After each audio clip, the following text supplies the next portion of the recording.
78 out of 100, that was the highest score she'd ever seen.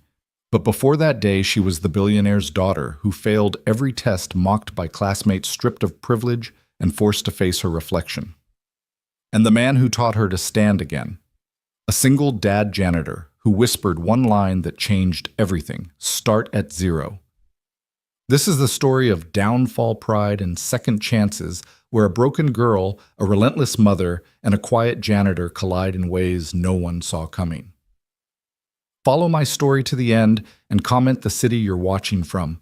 I'd love to see how far this story reaches. The classroom had never been this silent. Even the hum of the fluorescent lights seemed to hold its breath.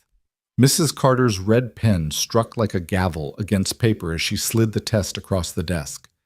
18 out of 100, the teacher announced, her voice sharp enough to slice through the stillness. It wasn't meant to be a sentence, but it landed like one. The room exhaled, not with sympathy, but with hunger.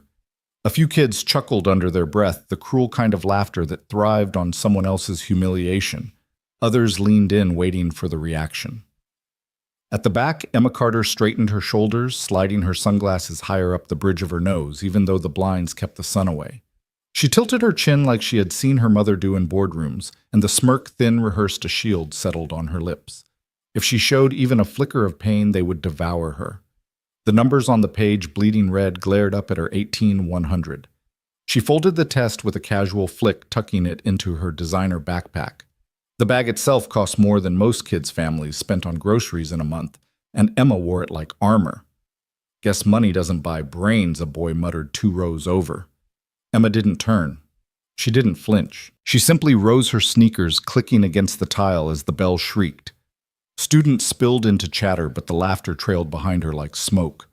In the parking lot, her Audi gleamed under the gray morning light, sleek and black, as if it were a trophy rather than a car. She tapped the fob, savoring the jealous glances that still followed her despite the grade. Control. That was the illusion she clung to. Then the tow truck lurched into view. Metal clanged, chains rattled. The Audi jerked upward, hoisted into the air like a carcass on display. Emma froze, her sunglasses sliding down her nose. "What is this?" she barked, her voice high brittle. The driver didn't look at her. Order came from the owner, Victoria Carter. The name hit harder than the laughter that erupted behind her. Phones appeared like weapons recording the scene, the billionaire's daughter losing not just a car but her dignity. Emma shoved through the crowd, heat flooding her cheeks. She stormed back inside, sneakers squeaking against polished floors, each step louder than the last. She cut down a side hallway one students rarely used. That's when she heard it. A mop sliding in slow, steady rhythm. The faint squeak of water across tile. At the far end of the corridor, a man in a faded janitor's uniform moved in deliberate arcs. His hair was peppered with gray, his jaw rough with stubble.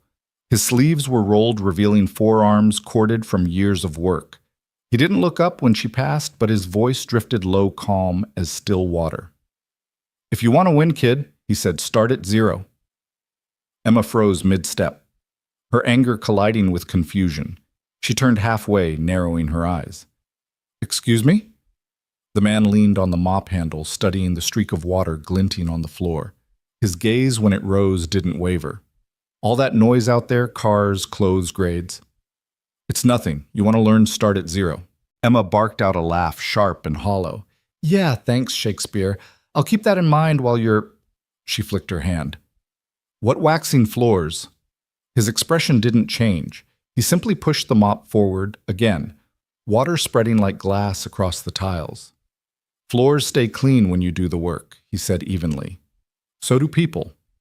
Emma rolled her eyes, but the words snagged somewhere deep, like burrs she couldn't shake off. She marched away, sunglasses back in place, smirk restored. But her chest burned and the phrase trailed her into the silence. Start at zero. That night, the Carter mansion's marble kitchen glowed beneath chandeliers. Victoria Carter stood at the center phone pressed to her ear, her voice slicing through the air. "No, the report is unacceptable. I don't pay for excuses. I pay for results." She ended the call with a snap, then turned to her daughter. "You got an 18. Emma leaned against the fridge, arms crossed. "So I don't need algebra to run a company. That's what accountants are for." Her mother's eyes, steel gray, narrowed. "Don't you dare talk to me like you've earned the right to dismiss it. If you worked for me, you'd be fired. I'm not your employee. Emma shot back, her smirk wobbling. I'm your daughter. Big difference. Victoria stepped closer, perfume sharp and suffocating. The world doesn't care, Emma. Either you become someone or you'll be another rich kid with no spine, and I won't carry you. The ticking of the clock filled the silence. Emma wanted to spit something back, but the weight of her mother's words pressed against her chest like iron.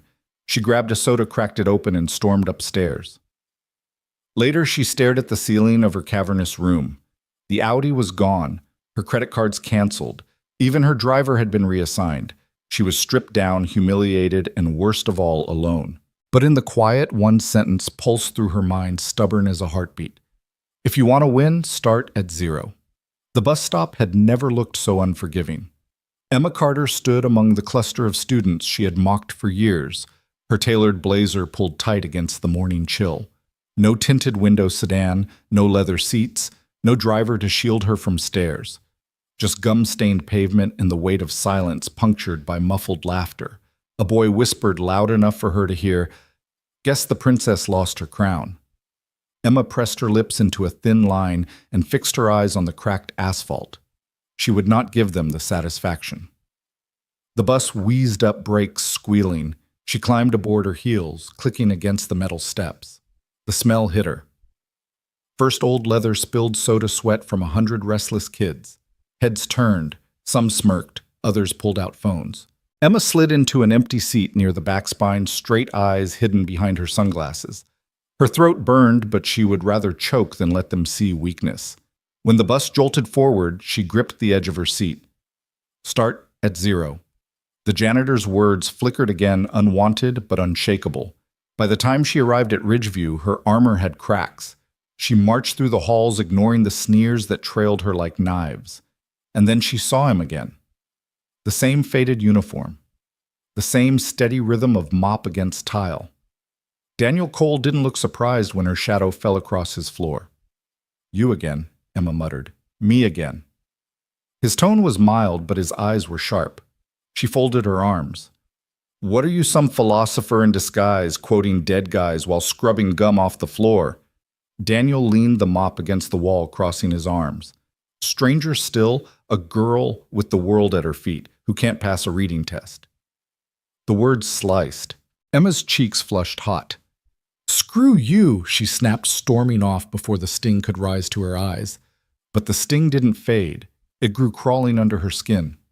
By third period, it was undeniable.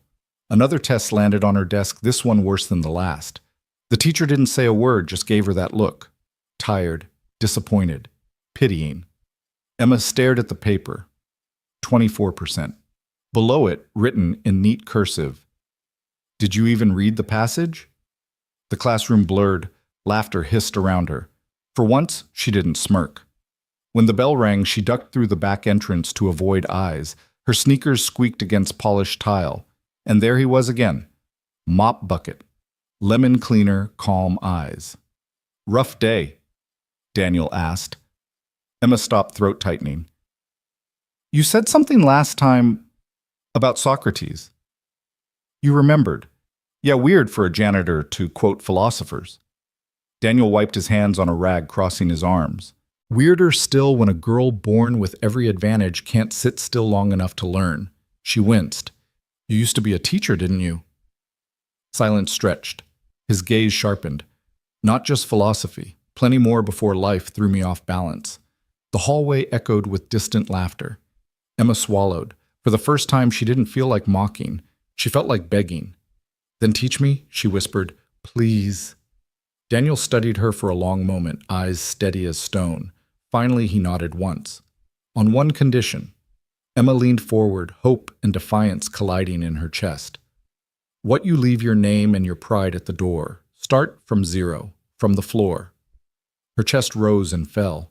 She thought of her mother's words, of the humiliation clinging like smoke, of the laughter that echoed louder than her own voice. "Fine," she said. Her voice cracked, but she didn't back down. "I can't keep failing." Daniel extended his hand. Daniel Cole. Emma hesitated, then shook it. "Emma." His grip was firm, steady, the kind that made promises. Tomorrow, Daniel said. We begin. That night, Emma lay awake staring at the green notebook he had shoved into her hands. Its blank pages glared back at her, daring her to waste them, or let them change everything. For the first time in her life, Emma Carter wondered if the floor, not the ceiling, was where she needed to start. Dawn didn't break so much as seep, the thin, pale kind of light that makes a hallway look like a photograph left too long in the sun. The school was still asleep. Lockers stood like sentries. The exit signs cast red ovals on polished tile. Somewhere a boiler coughed the building, clearing its throat before first bell. Emma Carter's sneakers squeaked once, then fell quiet. She clutched the green notebook he'd given her like it might try to run. Starting over sounded poetic at midnight. At 6:10 a.m., with breath fogging in the cool air of the East Wing, it felt like walking into a courtroom. Daniel Cole was already there. He worked in a careful rhythm, sleeves rolled wrists, turning the mop as if he were erasing something and inviting it back cleaner. A dented steel thermos waited on the windowsill beside a folded rag, a little shrine to repetition. He didn't look up when she arrived. "You're late," he said without checking a watch. "I'm 20 minutes early," she shot back. "For school, maybe. For the work late." He parked the mop against the wall, wiped his hands, and finally met her eyes. "We settle something first." She raised her chin. "I showed up, didn't I?" Showing up is not the same as shedding. He nodded at the double doors behind her. Beyond them, the school's main corridor stretched toward trophy cases and framed championship photos, the hallway that knew her name by shine alone. "Out there, you're a Carter, and here you're a student. Say it." "Say what my name doesn't matter." Emma's eyebrows jumped. "Excuse me." He didn't blink. "If you want me to teach you, you leave your name and your pride at the door. It's the only way this works." She tried to laugh and couldn't find the air. In her head, the old answers lined up, the practiced sarcasm, the bored flip of hair. But the image of her Audi swinging on a chain of a camera lens, capturing her like prey, flashed behind her eyes. She swallowed. "My name doesn't matter," she muttered. Again. "My name doesn't matter," she said louder this time, as if volume could keep the truth from touching her. He waited a beat longer than felt humane, then nodded once.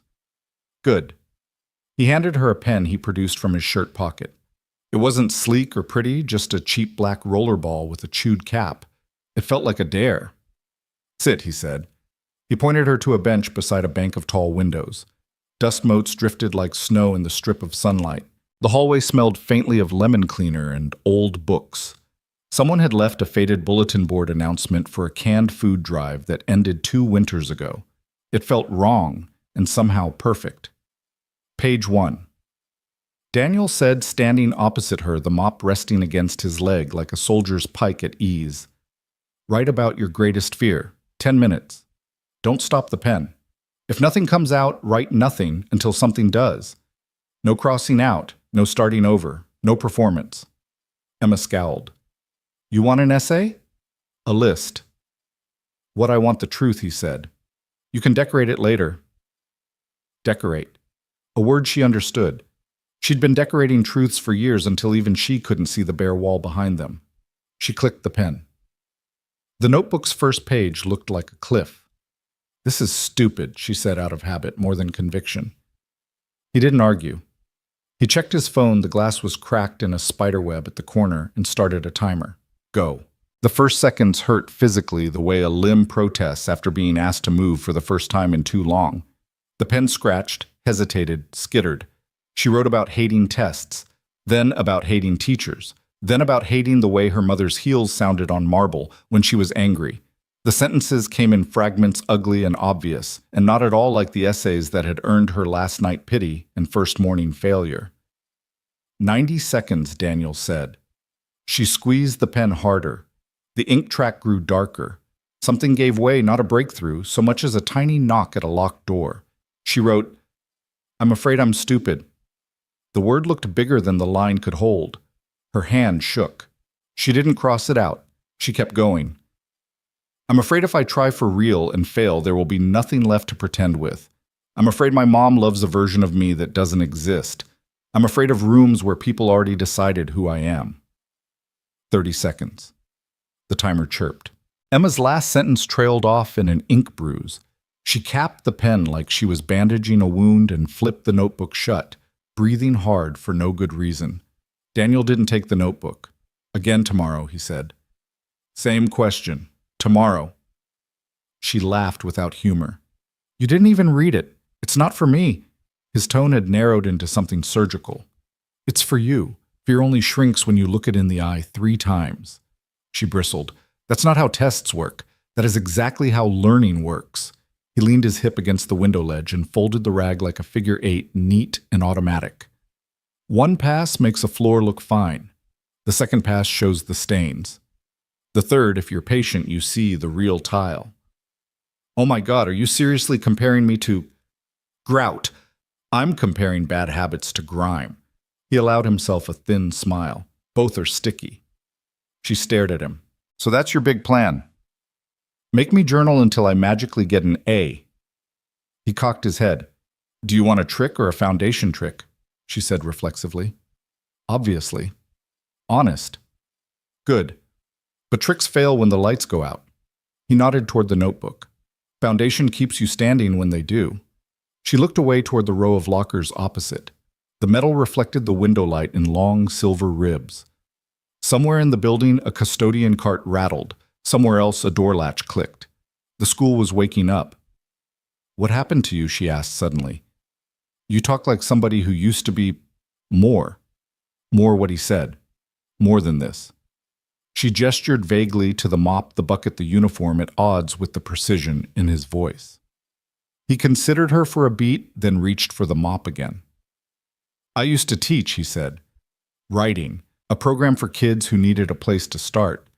What happened, budget? The word landed like a dropped wrench. He didn't elaborate. For reasons she didn't fully understand, she felt a slice of anger on his behalf, hot and immediate. The world moved money with the flick of a finger. How did a flick decide which futures lived and which died? He was already over it, or at least over talking about it. He tapped the mop handle against the floor near her toe, and the small, clean sound snapped her attention back. Second exercise, he said. Read out loud. She stiffened. Absolutely not. Your voice has to learn it can carry your thoughts. My voice carries just fine, she said, and even she could hear the falseness in it. He waited. She opened the notebook again, found the place where the ink bruise had dried into a small continent, and cleared her throat. The first words came out sideways, her tongue tripping the way runners do the first day back on a track. She read too fast, then too slow. The sentence about being stupid scraped her throat raw on the way out. She thought she'd skip it. She didn't. Her voice shook. It didn't break. When she finished, the hallway felt different, like someone had opened a window she couldn't see. Daniel didn't clap. He didn't give a gold star or a pity smile. He nodded once, the same way he'd nodded, "For my name doesn't matter," as if he were marking the lay of a foundation stone. Homework, he said. She groaned. Seriously. You'll write the same thing again tonight, he said, but slower. Then you'll sleep. In the morning, you'll copy it once more, then bring all 3 pages. That's reps, he said. Trying doesn't build muscle. Reps do. She hooked her hair behind her ear and studied him for a second like she could catch him falling out of character. But there was no performance on his face, just a steadiness that didn't wear out under scrutiny. A shriek of a bell far down the corridor cut the quiet. The building exhaled. Voices and footsteps spilled into the main hall, faint. At first, then louder, the sound of 100 stories coming back online. Emma stood clutching the notebook. What am I supposed to do when people laugh? Decide which war you want to win, he said. That sounds like something on a poster. It's something learned on a floor. He tipped his chin toward the approaching noise. Out there, your ego wants a scene. In here, your mind wants a life. Feed the right one and the other starves. She started to roll her eyes and found she couldn't quite get them to do it. You know you're infuriating, right? I've heard, he said. His mouth twitched just barely. He picked up the thermos, unscrewed the cap, and poured a splash of coffee into it. The smell drifted between them, dark, honest, no sugar. Without thinking, she reached for the pen he'd given her and tucked it behind her ear, like she'd seen writers do in films. It stayed there too heavy, and just right at the same time. Same time tomorrow, he said. She hesitated. What if I'm late? You'll be late, he said. You'll also be here. She started to say something and didn't. She had the strange sense that if she stayed 1 second longer, he'd see right through her. She turned toward the double doors. The main corridor burst into view lockers, slamming sneakers, squealing laughter, vaulting off cinder block and glass. Someone brushed past and muttered, "Look who's up early." Punishment hour with the janitor, Emma's chest lifted. The old line, sharp, cruel automatic rose to her tongue. She tasted it, then let it dissolve. "Enjoy your day," she said instead, and kept walking. At lunch, she ate alone by choice, the green notebook open, flat on the table. She copied the morning's lines slowly, angrily, then less angrily. When she reached the sentence about being stupid, her stomach clenched, but her hand didn't stop. By last period, she'd tucked the notebook inside her hoodie, like smuggling out a small living thing. That night, her room felt too ornate for what she was trying to do in it, too much glass and chrome and expensive nothing. She sat cross-legged on the rug near her window and wrote the fear again slower. The word stupid didn't shrink on the page, but it didn't swell either. It just sat there, honest and unwelcome, like a guest who'd come to stay until you learned its real name. When her mother's heels clicked down the hall, Emma flipped the notebook shut and stared at the door. The steps passed. The house held its breath. She opened the notebook again and underlined a sentence she hadn't planned to write. "If I fail after trying, at least the failure will be mine." She didn't know it yet, but that line would hold when the rest of the world pushed. In the morning before the sun decided what kind of day to be, Emma was already lacing her sneakers. She slid the notebook into her bag and caught her reflection in the mirror.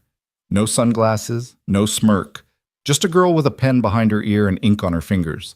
The bus hissed. The hallway yawned. The east wing waited in its quiet strip of light. She walked faster.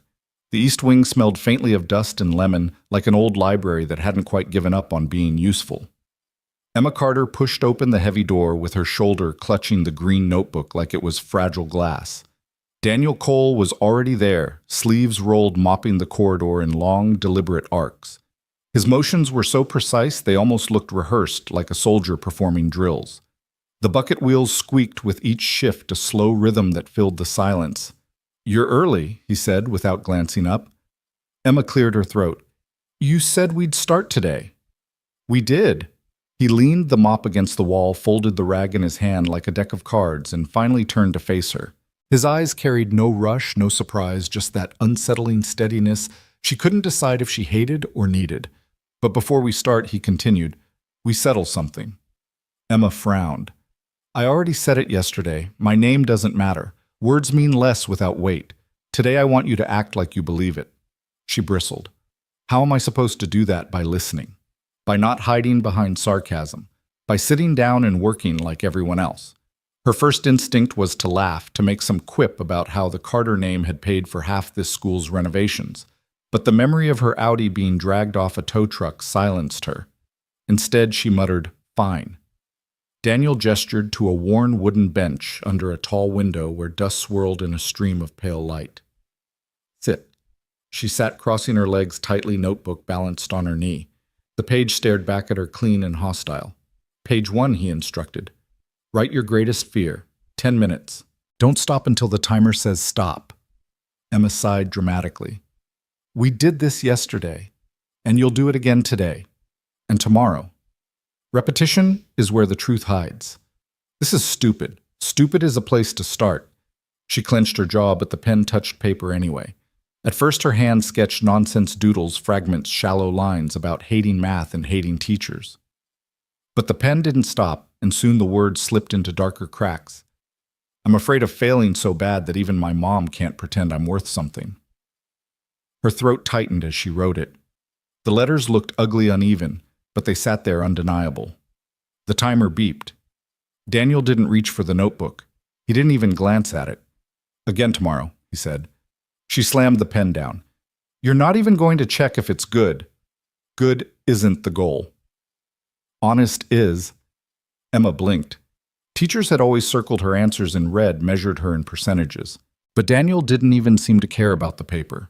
His calmness disarmed her in a way grades never had. She tucked the notebook away and stood brushing invisible dust from her designer jeans. So what now? You gonna make me mop floors as homework? Daniel's mouth twitched, half smile, half pity. Might be good for you. Emma rolled her eyes. Not happening. The next morning, she arrived again earlier this time. Daniel simply nodded at her and set the timer. 10 more minutes. Her pen scratched angrily at first, then slowed, then bled into another unplanned confession. I'm afraid people will find out I don't know who I am without money. Her chest ached when she set the pen down. By the third day, the ritual felt less like punishment and more like relief. But the world outside wasn't kind enough to let her change in peace. At lunch, whispers followed her down the corridor. Josh Miller, Ridgeview's Golden Boy quarterback, leaned against the lockers with a smirk sharp enough to cut glass. His phone was already recording as he sneered, "Look at this, boys." The princess of Ridgeview spending her mornings with the janitor. His buddies laughed, their voices echoing against the lockers. Smile, Emma. Josh jeered. "This is going on TikTok." At Princess of Mops. Emma's fists clenched, her vision tunneled red. She took a step forward, ready to lunge, but then from the end of the hall, Daniel's voice cut through like a bell. "Stop." Emma froze mid-step. Josh's laughter rang louder. "He's mocking me." Emma snapped, her voice cracking. "Your ego wants to win today," Daniel said calmly, eyes locking with hers. "Your mind wants to win for life. Decide which one you'll feed." The words cut sharper than Josh's taunts. Emma's fists trembled, but slowly, painfully, she unclenched them. Josh scoffed, shoving his phone into his pocket. "Whatever. Enjoy your mop club, Carter." He strutted away, his laughter fading. The hallway fell into heavy silence. Emma collapsed onto the nearest bench, shame burning her cheeks. "You think I'm weak now, don't you?" she muttered. Daniel shook his head. "No, I think you just learned restraint, and restraint is harder than throwing a punch." Emma stared down at the notebook in her lap, her reflection faint in the green cover. For the first time in her life, she wondered if weakness and strength had been backward all along. The following dawn, the east wing was colder than usual. The air seeped in through cracks in the old windows, frosting the edges of the glass, and making Emma's breath puff white in the dim light. She hugged the green notebook tighter against her chest, as if it could keep her warm. Daniel Cole was already waiting, of course. He was always waiting. His mop leaned against the wall, but this time he wasn't moving it. Instead, he sat on the bench beneath the tall windows, thermos steaming between his hands. "You're early," Emma said, surprised to find him still. "You beat me," he corrected, sliding over a fraction so she'd have room to sit. "Means you're starting to care." Emma scoffed, dropping onto the bench. Or maybe the bus was on time for once. Daniel didn't argue. He just reached into his pocket and set a battered stopwatch on the bench between them. Its glass face was scratched, its numbers faint, but it ticked with relentless accuracy. 10 minutes, he said. Emma sighed, flipping open to a fresh page. The ritual again. 10 minutes of pouring her guts onto paper she wasn't sure she even wanted to read back. But something happened that morning. Instead of circling around her fears, she wrote about her mother. About Victoria's sharp words about the way heels on marble echoed like judgment, about the way silence in the mansion felt heavier than noise. By the time the timer beeped, her hand ached, but her chest felt lighter. Daniel glanced at the notebook, but didn't reach for it. "Bring it again tomorrow." Emma slammed it shut. "Don't you ever get bored of saying the same thing?" His eyes softened, though his tone stayed even. "That's the point. Repetition is what scrapes away the lies." She looked at him, at the calm lines on his weathered face. For a moment she saw past the uniform and the mop and wondered who he had been before life demoted him to this. "Why do you even care if I learn anything?" she asked suddenly. He shrugged, sipping from his thermos. "Because I've seen kids with less than you learn to fight for truth. And I've seen kids with more than you waste it all. Which side you fall on, that's your choice." Emma rolled her eyes, but the words settled inside her, stubborn and heavy. By the fourth morning, she was already seated when Daniel arrived. The notebook lay open on her lap, her pen moving before he even spoke. He paused at the end of the hall, watching for a moment, and though his expression didn't shift, the faintest twitch touched the corner of his mouth. "You know what your problem is, Carter?" he asked quietly. Emma looked up, glaring. I thought we left names at the door. Exactly, Daniel said.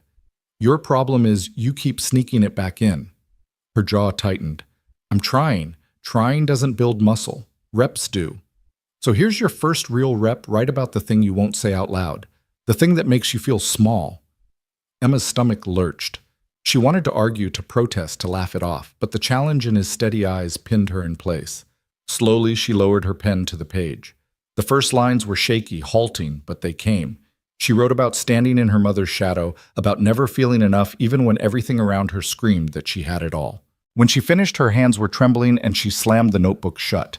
Happy now, she snapped. Daniel didn't look at the notebook. Better. You're closer to the floor. She groaned, shoving the pen into her bag. You and your metaphors, man. He stood, picking up the mop again. Metaphors last longer than numbers on a page. Remember that. Later that week, something unexpected happened. When Emma entered the East Wing, she wasn't alone. A girl with dark braids and thick glasses stood by the library door, clutching a stack of textbooks to her chest. She looked startled, as though she'd stumbled into a secret. Am I interrupting? The girl asked timidly. Emma narrowed her eyes. This isn't tutoring. But Daniel lifted a hand. If you're here to work, you're welcome. Leave your name at the door. The girl hesitated, then nodded.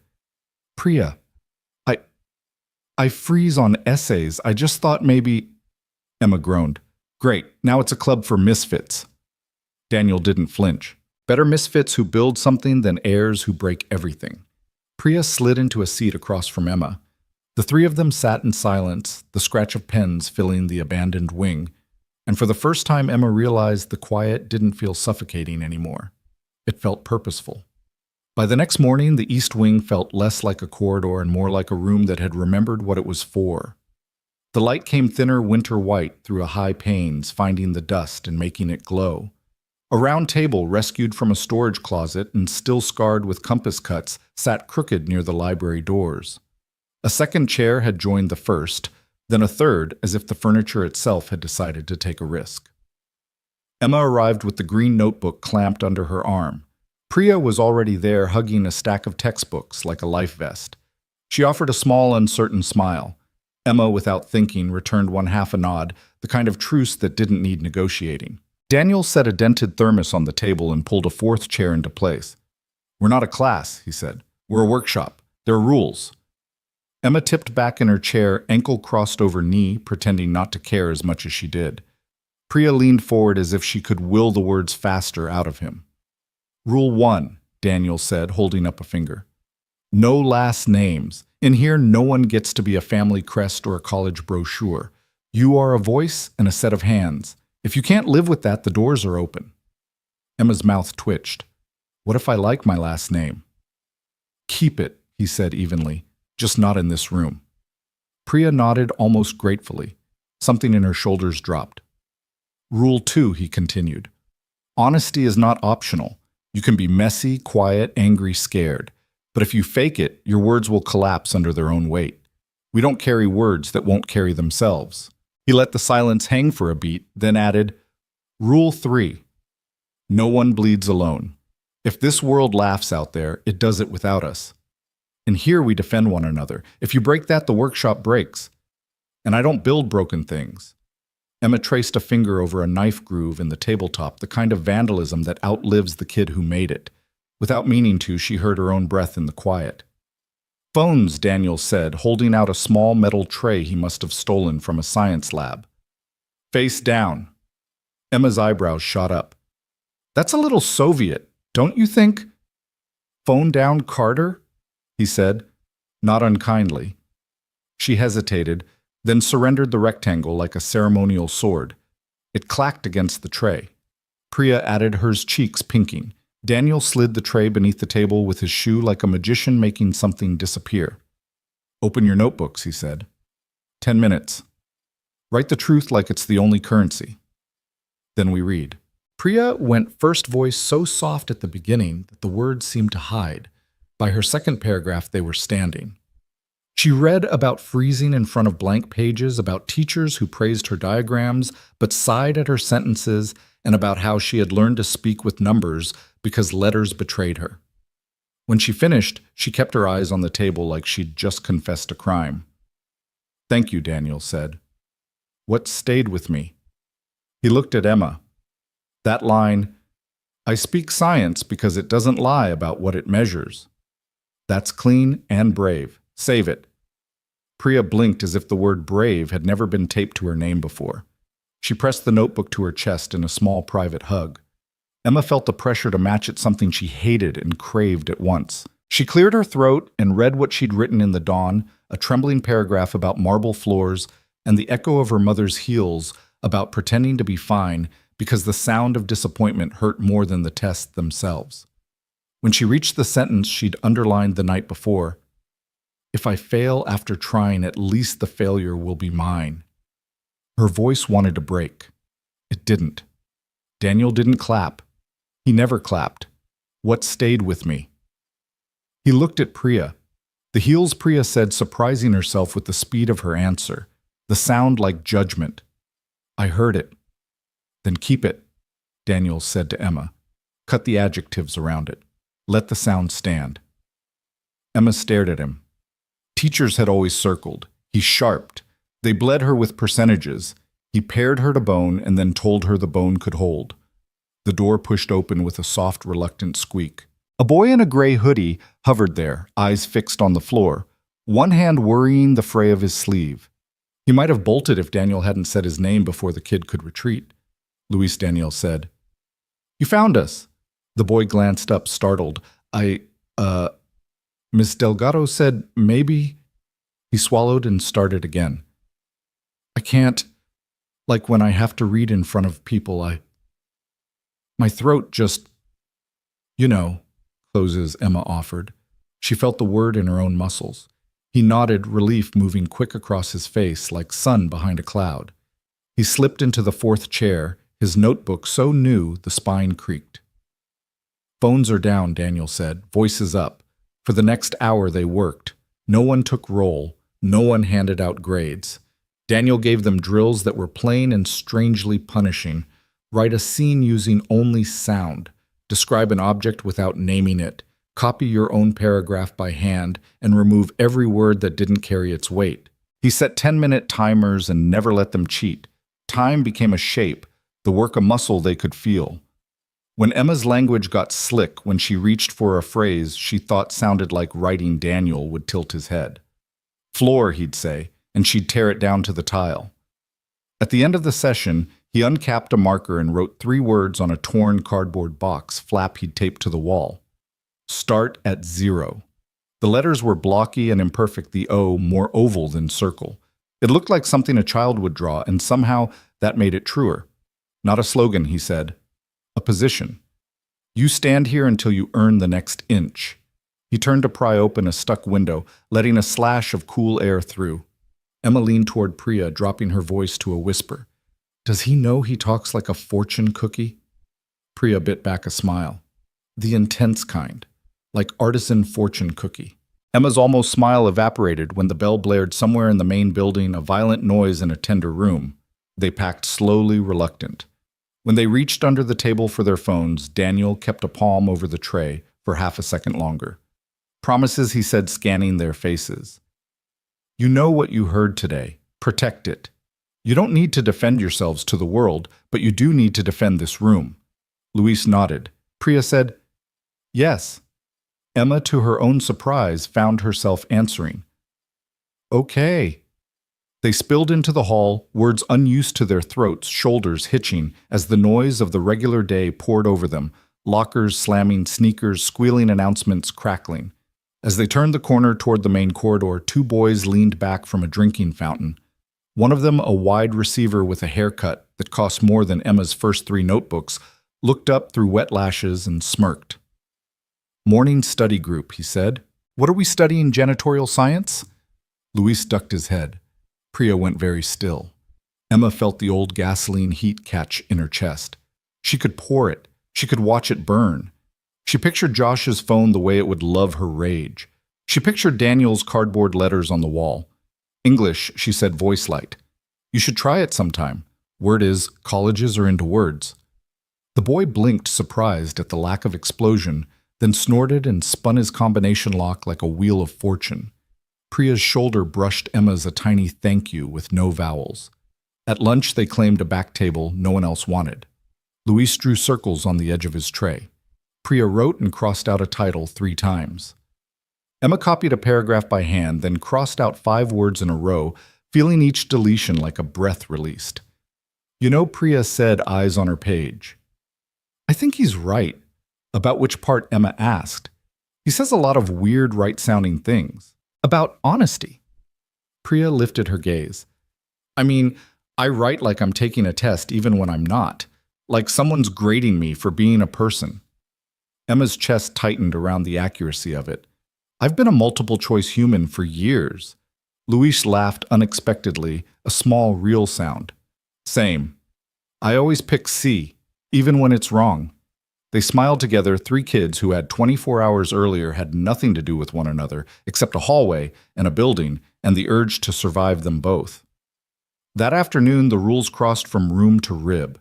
When a teacher asked Emma to read a paragraph from the textbook, she did tripping twice, correcting herself once deciding not to die over the 3rd fumble. When a group project turned into the usual scramble to crown a leader, Priya said quietly but clearly, "Let's start by listening." When a kid at the vending machine shoulder-checked Luis and called him mute button, Emma said, "He talks when it matters." The cracks in Emma's armor didn't feel like failures anymore. They felt like windows. Through them she could see out and other people could see in. Near the end of the day, as the final bell yawned, the building open, a whisper moved ahead of them in the hallways, a thin electric thread. It had a name attached to it, Josh. He was laughing harder than the joke required, phone loose in his hand, as if everyone else's life was content he was producing. He passed them without stopping, but he looked too long and he smirked too easily. Emma felt the gasoline heat again and let it pass through.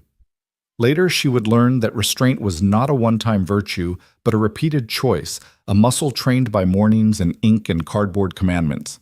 For now, she walked with Priya and Luis back toward the east wing. The library door was propped with a rubber wedge. Inside, the table waited with its compass cuts, and the cardboard flap hung crooked on the wall, the marker letters already smudged by a careless shoulder. Emma reached out and traced the O with her fingertip, as if completing the circle would make the rule stronger. It didn't make anything easier. It made something possible. Tomorrow, Priya asked. Same time, Emma said. Don't be late, Luis added, and they all laughed because lateness was the least of what had brought them here. Outside, the sky had dropped a shade, the light turning pewter over the parking lot. Emma took the bus home and watched the town scroll by Barber Shop Bakery, a church with a cracked bell. Her reflection in the window held the pen behind her ear and a line of ink across her knuckle. She looked like someone who had been doing work no one could film.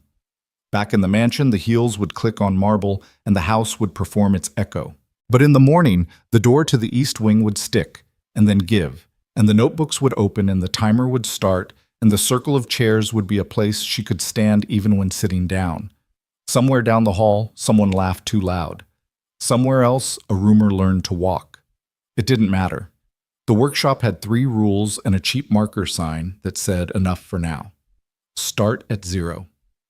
The next week arrived with rain that drummed on the high windows of the east wing, smearing the daylight into soft gray. The sound carried into the room where 4 chairs now sat in a crooked square notebook stacked like armor on the table. Luis arrived first, hood-up shoes leaving dark prints on the tiles. Priya slipped in behind him, balancing an umbrella and her ever-present stack of textbooks. Emma was last, hair-damp, cheeks flushed from running. Daniel didn't comment on their tardiness or their dripping shoes. He slid a paper bag onto the table and unwrapped 4 foil packets, the smell of warm breakfast burritos filling the room. Writers burn calories, he said. Eat. Luis's eyes widened as if free food might vanish if he blinked too long. Priya whispered a thank you so soft it nearly drowned in the rain. Emma broke hers in half and immediately asked, "What's the catch?" Daniel leaned against the windowsill. "No catch, but while you chew, you'll listen." He held up a folded sheet of paper covered in his rough handwriting. "This isn't from me. It's from Baldwin. James Baldwin.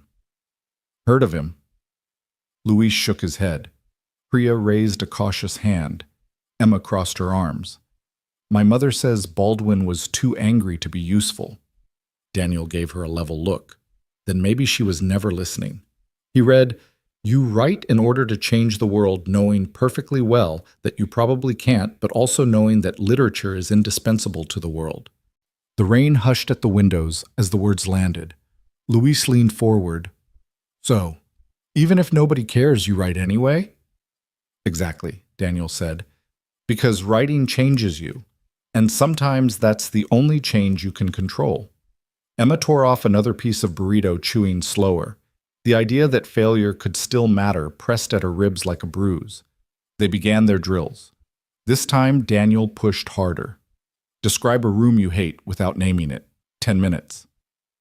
Emma wrote about the Carter estate dining room, the endless table, the silver that glared like teeth, the silence that wasn't silent but judgment. She didn't use the word mansion once. Priya wrote about the chemistry lab where her hands shook so badly she dropped a beaker and everyone laughed. Luis wrote about the bus ride where seats filled in pairs and his was always left empty. When they read aloud, the rain quieted like it too wanted to listen. Daniel pointed out what lived in each Emma's glare like teeth. Priya's glass breaking like laughter. Luis's empty seat heavier than a person. "These are truths," he said. "Don't hide them." Emma pretended to shrug it off, but inside she felt the sting of recognition someone had named the ghosts she carried and called them sentences worth saving. At lunch that day, the three of them stuck together again. Their corner table felt less like hiding and more like claiming. Priya scribbled lines between bites.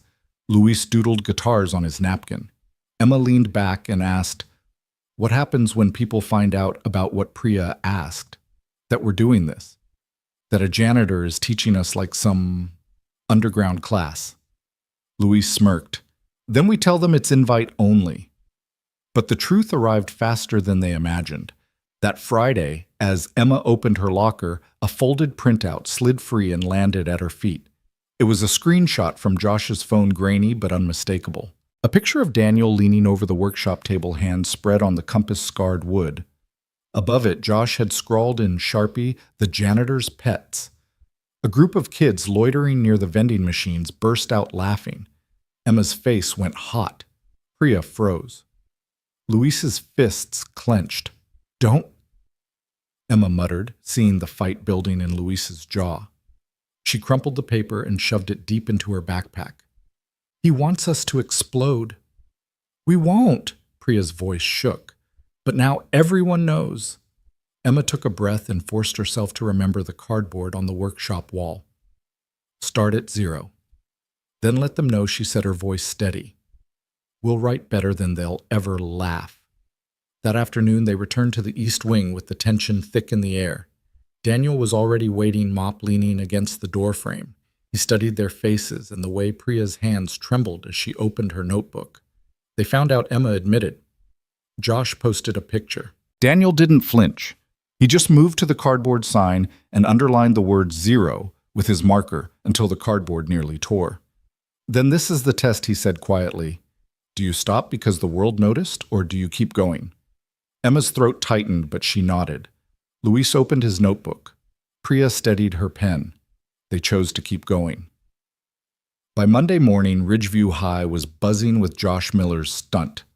The photo of Daniel and the three students had spread faster than Emma could have imagined. It was plastered on group chats, printed and taped to lockers, whispered about in the cafeteria.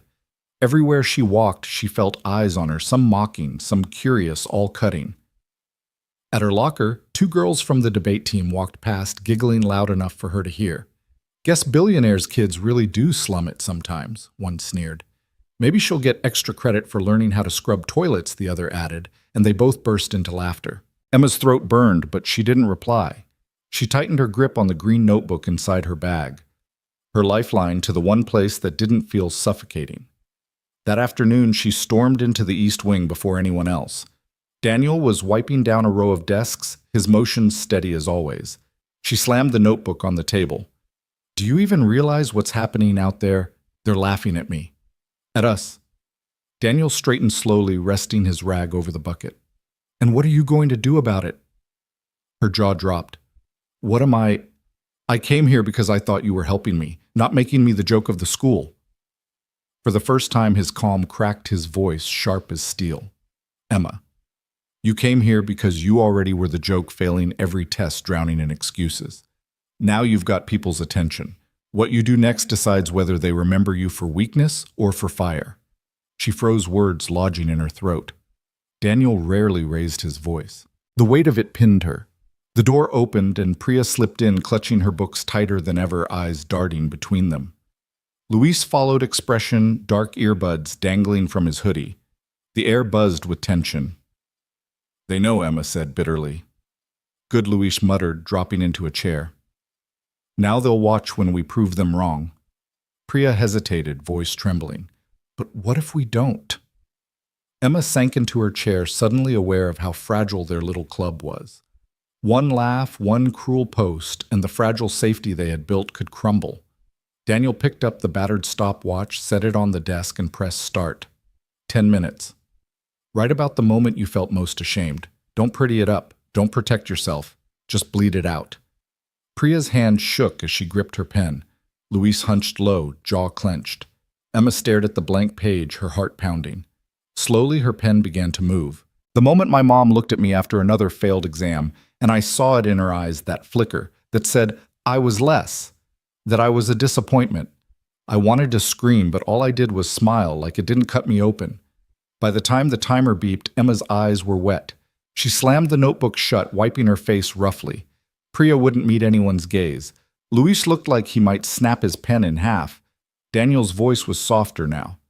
That's how you take back power. Not by pretending. By owning the wound until it belongs to you, not to them. For the first time, Emma didn't feel mocked by the cardboard sign on the wall. Start at zero wasn't an insult anymore, it was survival. That night, when she got home, Victoria Carter was waiting in the marble foyer, arms crossed. The house was cavernous, every sound echoing. I got a call, her mother said coldly. From the headmaster. He tells me you've been fraternizing with a janitor. Emma's heart dropped. It's not like that. Victoria's eyes narrowed. Do you have any idea what this does to our family's image, to my company's reputation? You are a Carter. You do not waste your time with the hired help. Emma's chest tightened, anger and shame warring inside her. She thought of Daniel's words about choosing fire over weakness. Maybe being a Carter is the problem, she blurted. The silence that followed was like glass shattering. Victoria's face paled, then hardened into something colder than stone. Go to your room, she said, voice trembling with restrained fury. And if I hear one more word of this nonsense, I'll have that man fired before the week is out. Emma fled upstairs, clutching the green notebook to her chest, as though it could shield her. She locked the door and sank onto her bed, her hands shaking. For the first time, she realized just how much was at stake, not just her reputation at school, but Daniel's job, his livelihood. The laughter in the hallways had been cruel enough, but her mother's threat made the notebook in her lap feel heavier than ever. Victoria Carter didn't drive herself often, but fury made poor company for chauffeurs. The rain had thinned to a mist by evening, the kind that painted the windshield with 1,000 restless pinpricks no wiper could quite erase. She took the turns toward Ridgeview on muscle memory, the Bentley's engine a low, barely leashed growl under her hands. The headmaster's call still rang in her ears, phrases like inappropriate boundaries and optics. She'd used those words her whole career to cut problems from the bone. Use the words right, and you never had to look anyone in the eye. She told herself she wasn't here to look anyone in the eye. The lot was mostly empty. Sodium lights hummed, throwing cones of pale orange over slick blacktop. A maintenance truck idled near the side entrance, its headlights off its cab glowing with the blue of a phone screen. The school's glass doors stood dark, riddled with exit signs flickering like distant buoys. Victoria killed the engine and sat for a moment, hands on the wheel, the leather cool beneath her palms. She could march to the principal's office right now, demand an end to this nonsense, and have the janitor escorted out by morning. You didn't build an empire by asking twice. Her phone buzzed on the passenger seat. A board member. Saw the post. Do you need me to handle this? She typed and erased 2 responses. The pregnant pause of indecision irritated her. She chose the safest lie. Evaluating, she wrote, more tomorrow. On the far side of the lot movement, a man stepped from the shadows of the east wing, a mop handle propped on his shoulder like a weary rifle. He held a backpack in one hand and a paper grocery bag in the other. A small figure trailed him, more shadow than child, a pink jacket bright against the drizzle. Victoria leaned forward. Daniel Cole set the mop carefully against the brick, then crouched to the child's level. The little girl stood pigeon-toed, one lace dragging in the wet. She looked up at him with the complete trust of someone who had never considered that an adult might drop her. He dropped the grocery bag on the curb and reached for her sneakers. "Foot," he said softly. The girl lifted one without question.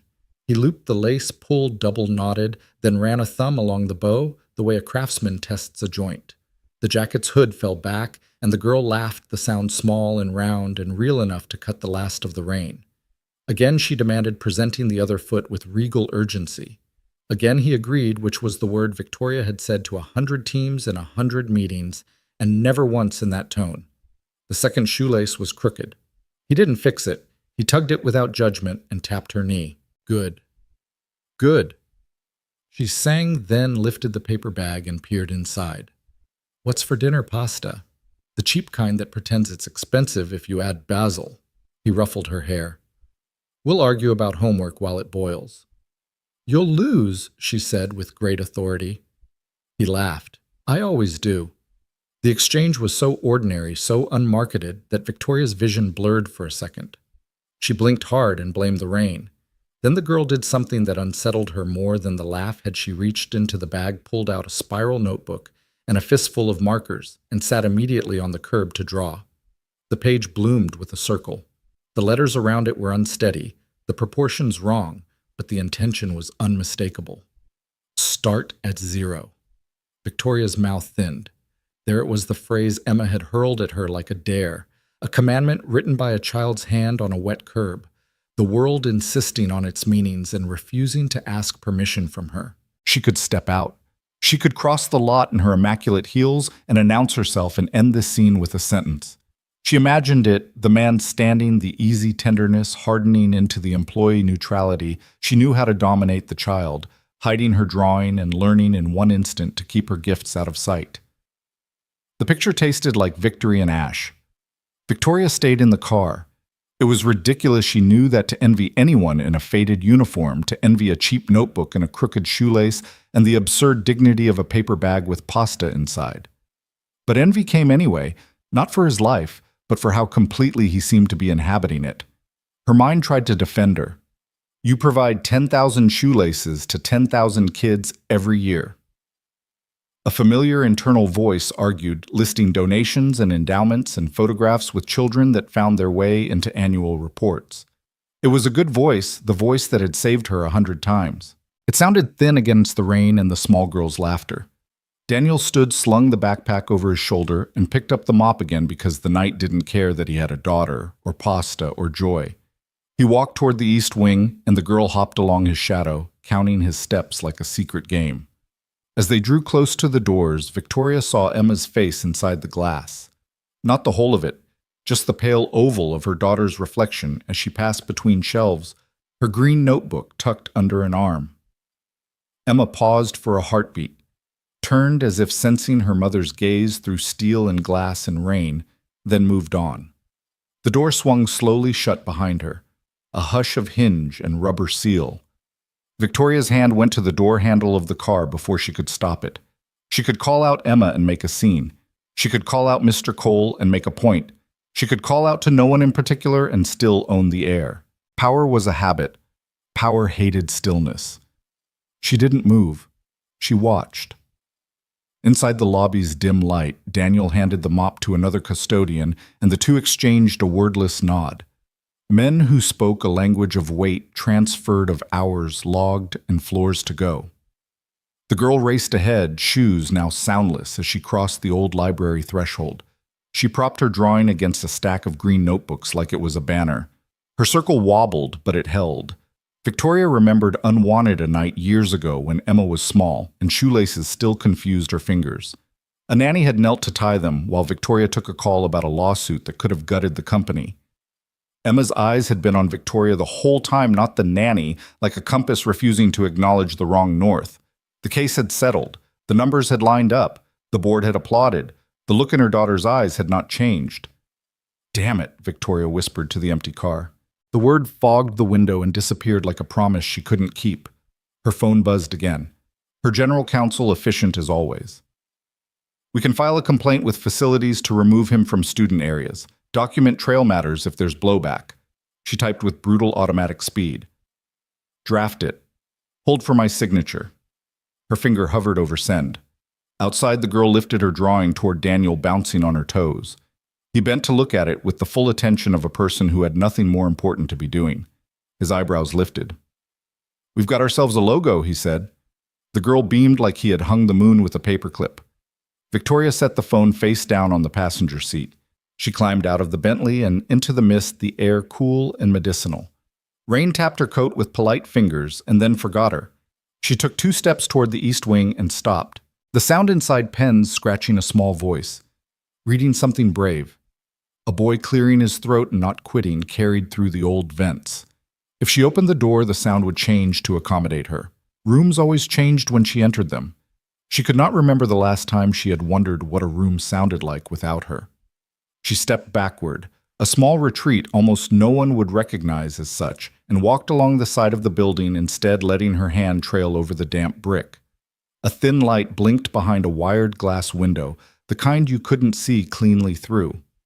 The distortion made it easier somehow to admit that she did not understand what she was seeing. When she reached the far corner, she stopped where a trash can overflowed with white cardboard circles, the cores of tape rolls spent and hollow. She picked one up without thinking, a circle with nothing inside. She turned it in her hand, the paper going soft under the rain, and thought absurdly of targets and halos and holes. Start at 0. A circle wasn't nothing, it was a shape you could hold. Her phone buzzed again, insistent. She silenced it, slid it into her coat pocket, and with an impulse she would later call strategic, but knew in this moment was simply human, walked back to the Bentley. She did not drive away. She sat and watched the door.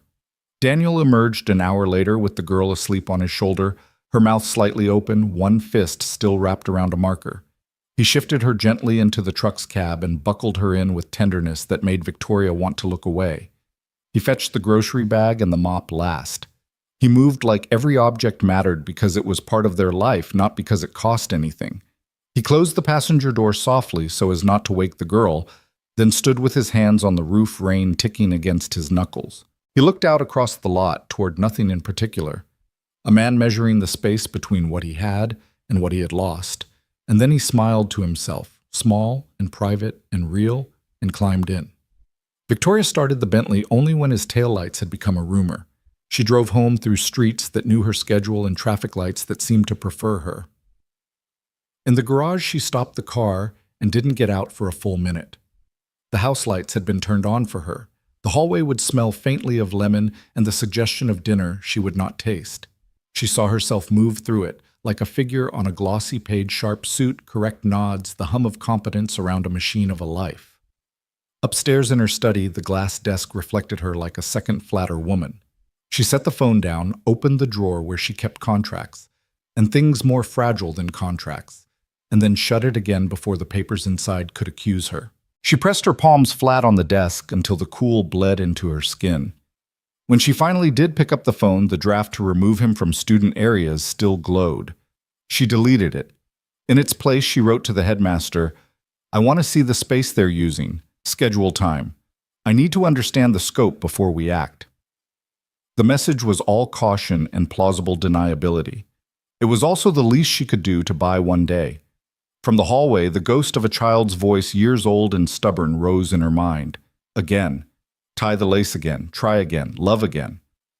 Victoria clicked off the study lights and stood in the doorway listening to the house settle. Somewhere behind the walls, the heating system sighed. Somewhere else, a girl with wet shoes had drawn a circle and called it the beginning. In the morning, she would be Victoria Carter again, immaculate and certain and devastating in meetings. Tonight, she allowed herself to admit what the headlights and the rain had shown her, that tenderness was a power she had never bothered to learn, and that it frightened her precisely because it did not obey. She turned toward the hall that led to Emma's room and stopped halfway. Some rooms change when you enter them. Some change you if you wait outside long enough. She chose for once to wait. Morning at Ridgeview had its own rhythm lockers slamming like drum sneakers squeaking across tile, voices bouncing off walls too old to absorb them. But in the East Wing Library, the rhythm slowed. Sunlight spilled through tall windows, dust dancing like confetti in the air. It was the kind of light that made even silence feel alive. Daniel Cole pushed open the double doors with his shoulder balancing two cardboard boxes filled with notebooks and mismatched pencils. His daughter trailed him, swinging her arms like she was conducting the day. Inside, Emma Carter sat cross-legged on the floor, her notebook open across her knees. She glanced up, trying for aloofness, but her hand betrayed her. She'd already filled 2 full pages with circles and numbers, practice marks scrawled over and over. "You're early," Daniel said, setting the boxes down with a grunt. Emma shrugged. "Couldn't sleep." His daughter dropped her backpack with a thud and announced, "She wants to beat you." Daniel chuckled. "Does she now?" He squatted down so his eyes met Emma's. "You don't need to beat me, kid. You just need to beat yourself from yesterday." Emma's mouth quirked at the corner, caught between defiance and the faintest smile. The library smelled of old pages and floor polish, of rain still drying on the windowsills. Desks had been pulled into a loose circle, a whiteboard leaned against a wall, a stray squeak of marker from last night still visible. On the board in crooked letters, someone had written again, "Start at 0." Daniel clapped his hands. "All right, circle up. Today isn't about numbers, it's about voices. You're going to read, out loud." Groans and eye rolls came from the half-dozen kids gathering in the room. They were the quiet ones, the overlooked ones, the ones Ridgeview cataloged as average. They slouched in chairs braced for embarrassment. Emma's face reddened. She lowered her gaze to the open book in her lap. "I can't," she whispered. Daniel heard it, but didn't call her out. He simply picked a thin paperback from the box and handed it to another boy. "You start. Doesn't matter if you stumble." The boy read a line, then faltered. Another girl picked up where he left off, voice cracking. A third carried it further, and soon the halting words passed around the circle like a fragile ball. Nobody wanted to drop. When it came to Emma, the silence pressed heavy. Her hands tightened on the notebook. "Skip me," she muttered. Daniel crouched at her side. "Emma." She shook her head. "Tell you what," he said. Softly, voice steady. "Don't think of it as reading to us. Think of it as reading to her." He nodded at his daughter, who was busy drawing crooked stars in the corner of her page. Emma swallowed. "That's worse." His daughter looked up, all blunt honesty. "You're scared." Emma bristled. "I'm not scared." "Then prove it," the little girl said, folding her arms. Daniel hid his smile. The kid had inherited his stubborn streak. Emma lifted her notebook. The letters trembled, but her voice cracked out, barely audible at first. "The sun sets behind the—" She faltered. Daniel leaned closer, his presence calm. Again. She tried. "The sun sets behind the hills." Her voice wavered, but she didn't stop. By the third sentence, something shifted. The words tumbled rough but steady. Her cheeks flushed with effort. She reached the end of the page, and for a moment silence reigned. Then his daughter clapped. 1, 2, 3. The others joined in the sound, clumsy but real. Emma stared at them as if she didn't recognize the applause belonged to her. For the first time in months, she wasn't failing a test, she was part of something. Daniel stood, his voice firm. "See, you didn't start perfect. You started at 0. And 0's where everything begins." Outside the library, Victoria Carter watched through the wired glass, her reflection fractured. She had told the headmaster she needed to see the scope before signing off on any decision. But as she watched her daughter's shoulders square, watched her read without the shame that usually strangled her, Victoria's scope narrowed to one simple, unbearable truth. Emma was alive in this room in a way she wasn't anywhere else. Mrs. Carter, the headmaster, whispered beside her, arms folded. "You see why it's concerning. Liability, unauthorized use of school space." Victoria didn't answer right away. She couldn't. The applause still echoed in her ears. Inside, Emma lifted her chin, her voice gathering strength. The stars began to appear one by one. Victoria's throat tightened. She had bought stars for Emma Crystal Ceiling's domed observatories, diamonds that sparkled under curated light. None of it had ever made her daughter glow like this. Daniel noticed Victoria in the window then, their eyes locked. For a moment his expression hardened, protective, wary. Then it softened just enough for her to see something she hadn't been shown in years, respect that didn't need her money, only her choice. She exhaled slowly, her breath fogging the glass. Then she turned to the headmaster. Not a word of this leaves this hallway. Not yet. He blinked. So you want him removed? No. She adjusted her coat, her tone brooking no argument. I want to watch. Back inside, Emma stumbled on a word and corrected herself without Daniel's help. She grinned wide and unguarded. His daughter clapped again, delight ringing through the room. For the first time in her career, Victoria Carter didn't calculate what came next. She simply stood in a hallway that smelled faintly of chalk and dust and let herself believe that maybe, just maybe, starting at zero wasn't a weakness, it was the only way forward. By the end of that week, whispers about the secret study circle weren't whispers anymore. Ridgeview was a hothouse of gossip, and Emma Carter's sudden change, her eyes brighter, her hand darting up in class more often, was fuel for every tongue. Teachers noticed too. When Ms. Franklin returned a graded essay with a red B scrawled across the top, instead of the usual failing mark, Emma nearly forgot to breathe. You've improved, Ms. Franklin said, with a raised brow, as if still suspicious of how. Emma tucked the paper quickly into her folder. Just trying harder, she muttered. In the East Wing library, the circle of chairs filled faster each day. Luis had started showing up before Daniel, dragging the heavy desks into place with a muttered, "Might as well get it over with." Priya brought thermoses of tea for everyone, setting them down with shy care.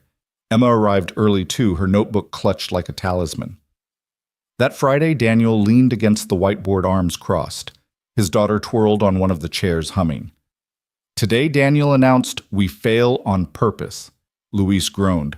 What kind of twisted pep talk is that? You're going to stand up here, each of you, and make as many mistakes as possible, Daniel explained. Mess up words, miss questions, say the wrong answer, and everyone else will clap for you because failure is practice. No shame, just steps. Emma stared at him like he was joking, but one by one the others tried.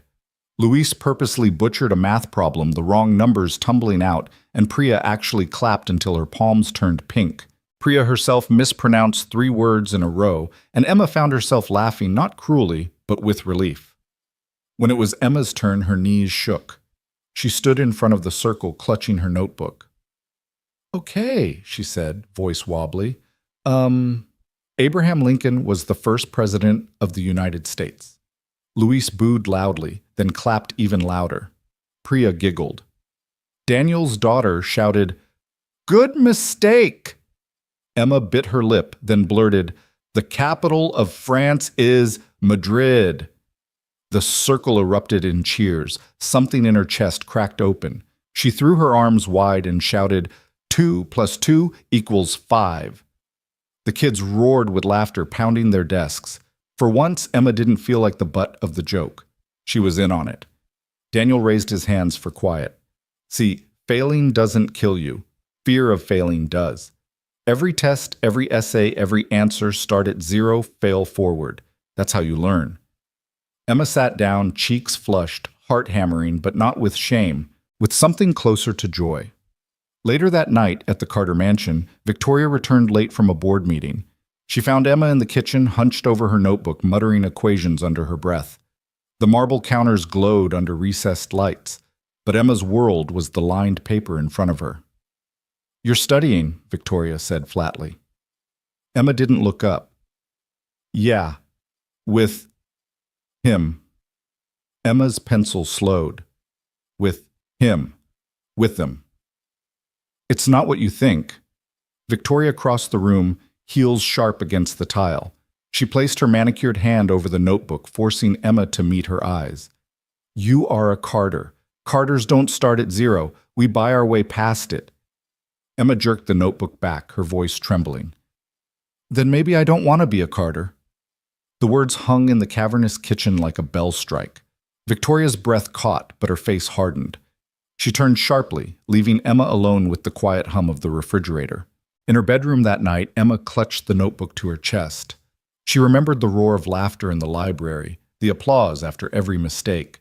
She thought of Daniel's calm voice. Fail forward. For the first time in her life, she chose. She chose 0. And she didn't feel small at all. The summons came on school letterhead, polite font, sharp edges. Daniel found it taped to the handle of his mop bucket when he rolled it out of the supply closet. That afternoon. Please report to Principal Hayes' main office, 3:10 p.m. No signature, just the building's crest and a line that might as well have read, "We saw you." He folded the paper once, then again, then slid it into his back pocket. When he looked up, Emma was in the library doorway, green notebook tucked under her arm.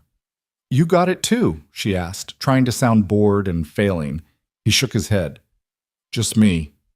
Her jaw shifted. "Then I'm coming." "No," he said, gentle but immovable. "You're writing. Daniel." He reached out and touched the cardboard sign on the wall. "Start at 0 like it was a light switch. You can't stop a room from changing when people in suits walk in," he said. "You can decide whether the work changes." She swallowed. "What if they shut us down?" He held her gaze a beat longer than was comfortable.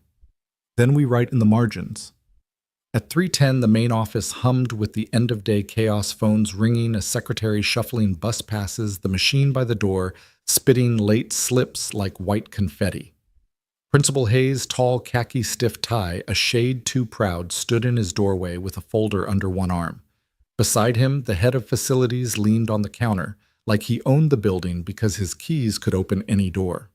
Ms. Delgado, guidance counselor, had a seat near the ficus and looked like she would rather be anywhere else. Victoria Carter did not sit. She stood at the window, arms folded, face set, watching the dismissal traffic crawl. "Mr. Cole," Hayes said, stepping back to allow Daniel into the office. "Close the door, please." Daniel did. The latch clicked tidy and final. "This is a courtesy meeting," Hayes began, flipping open the folder. "You've been volunteering informal academic support to students during non-instructional hours."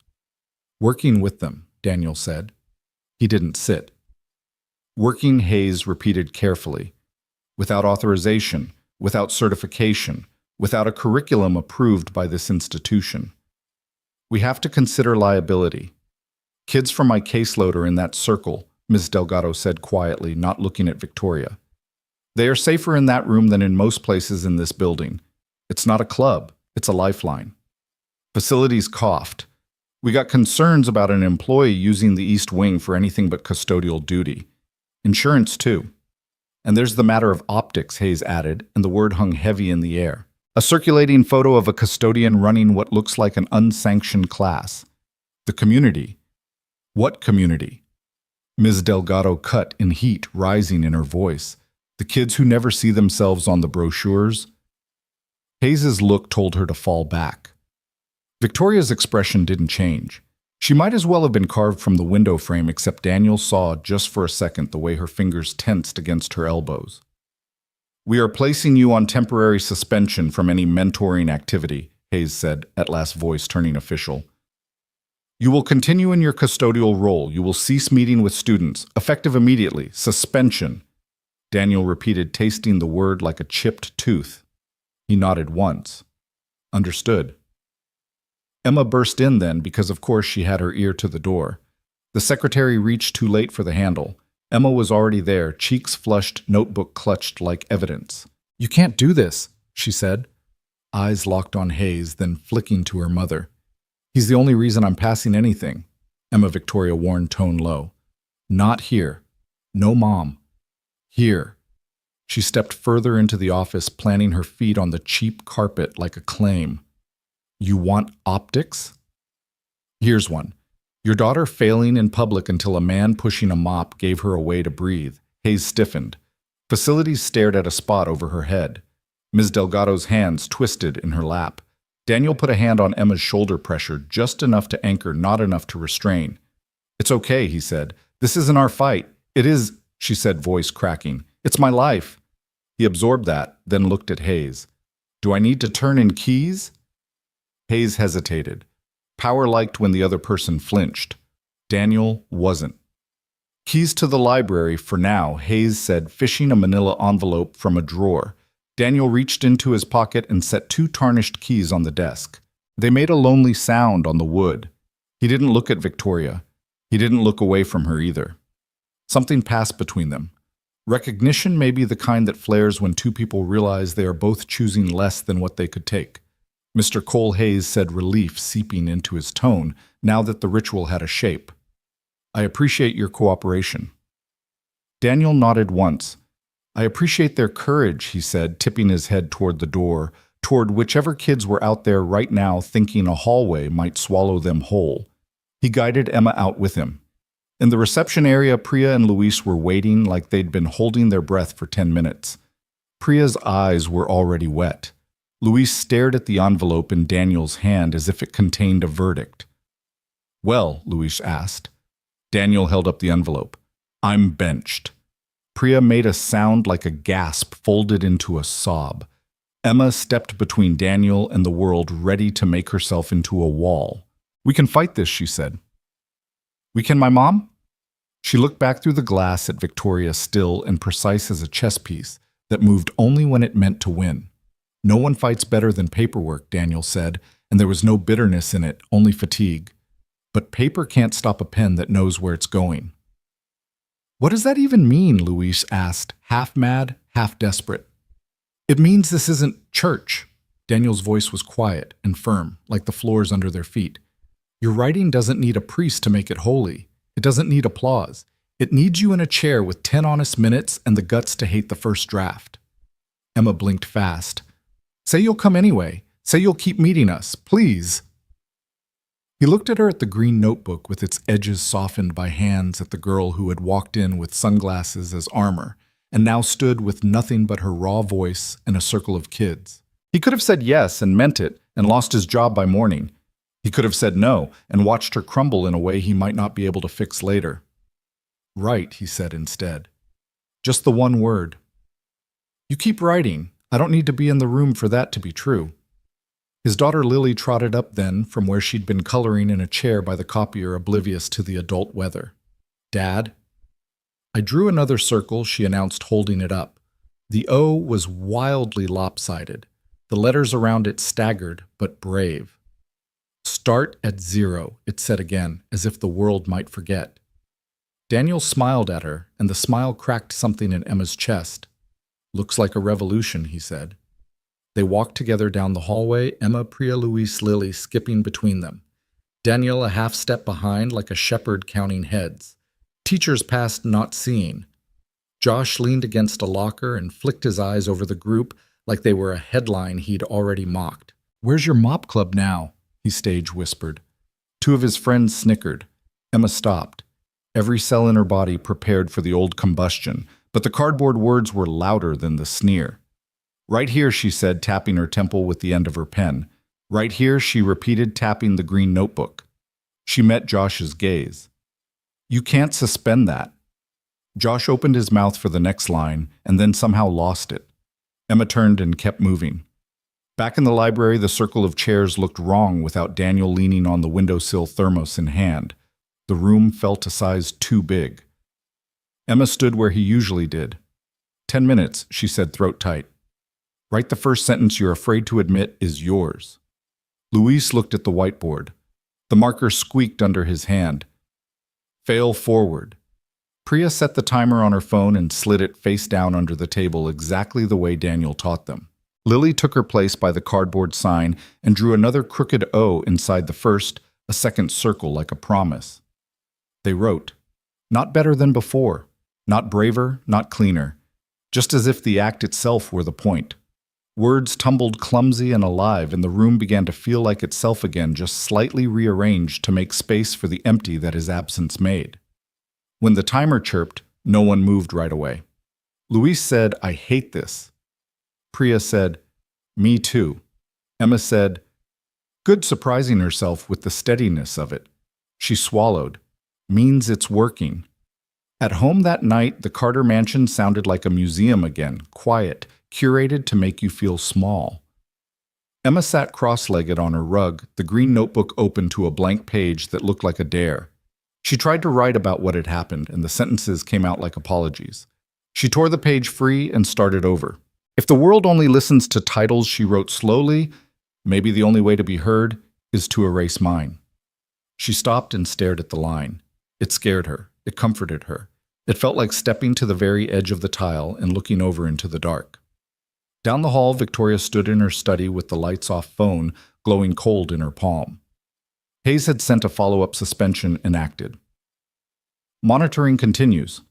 Appreciate your discretion. Her thumb hovered over reply.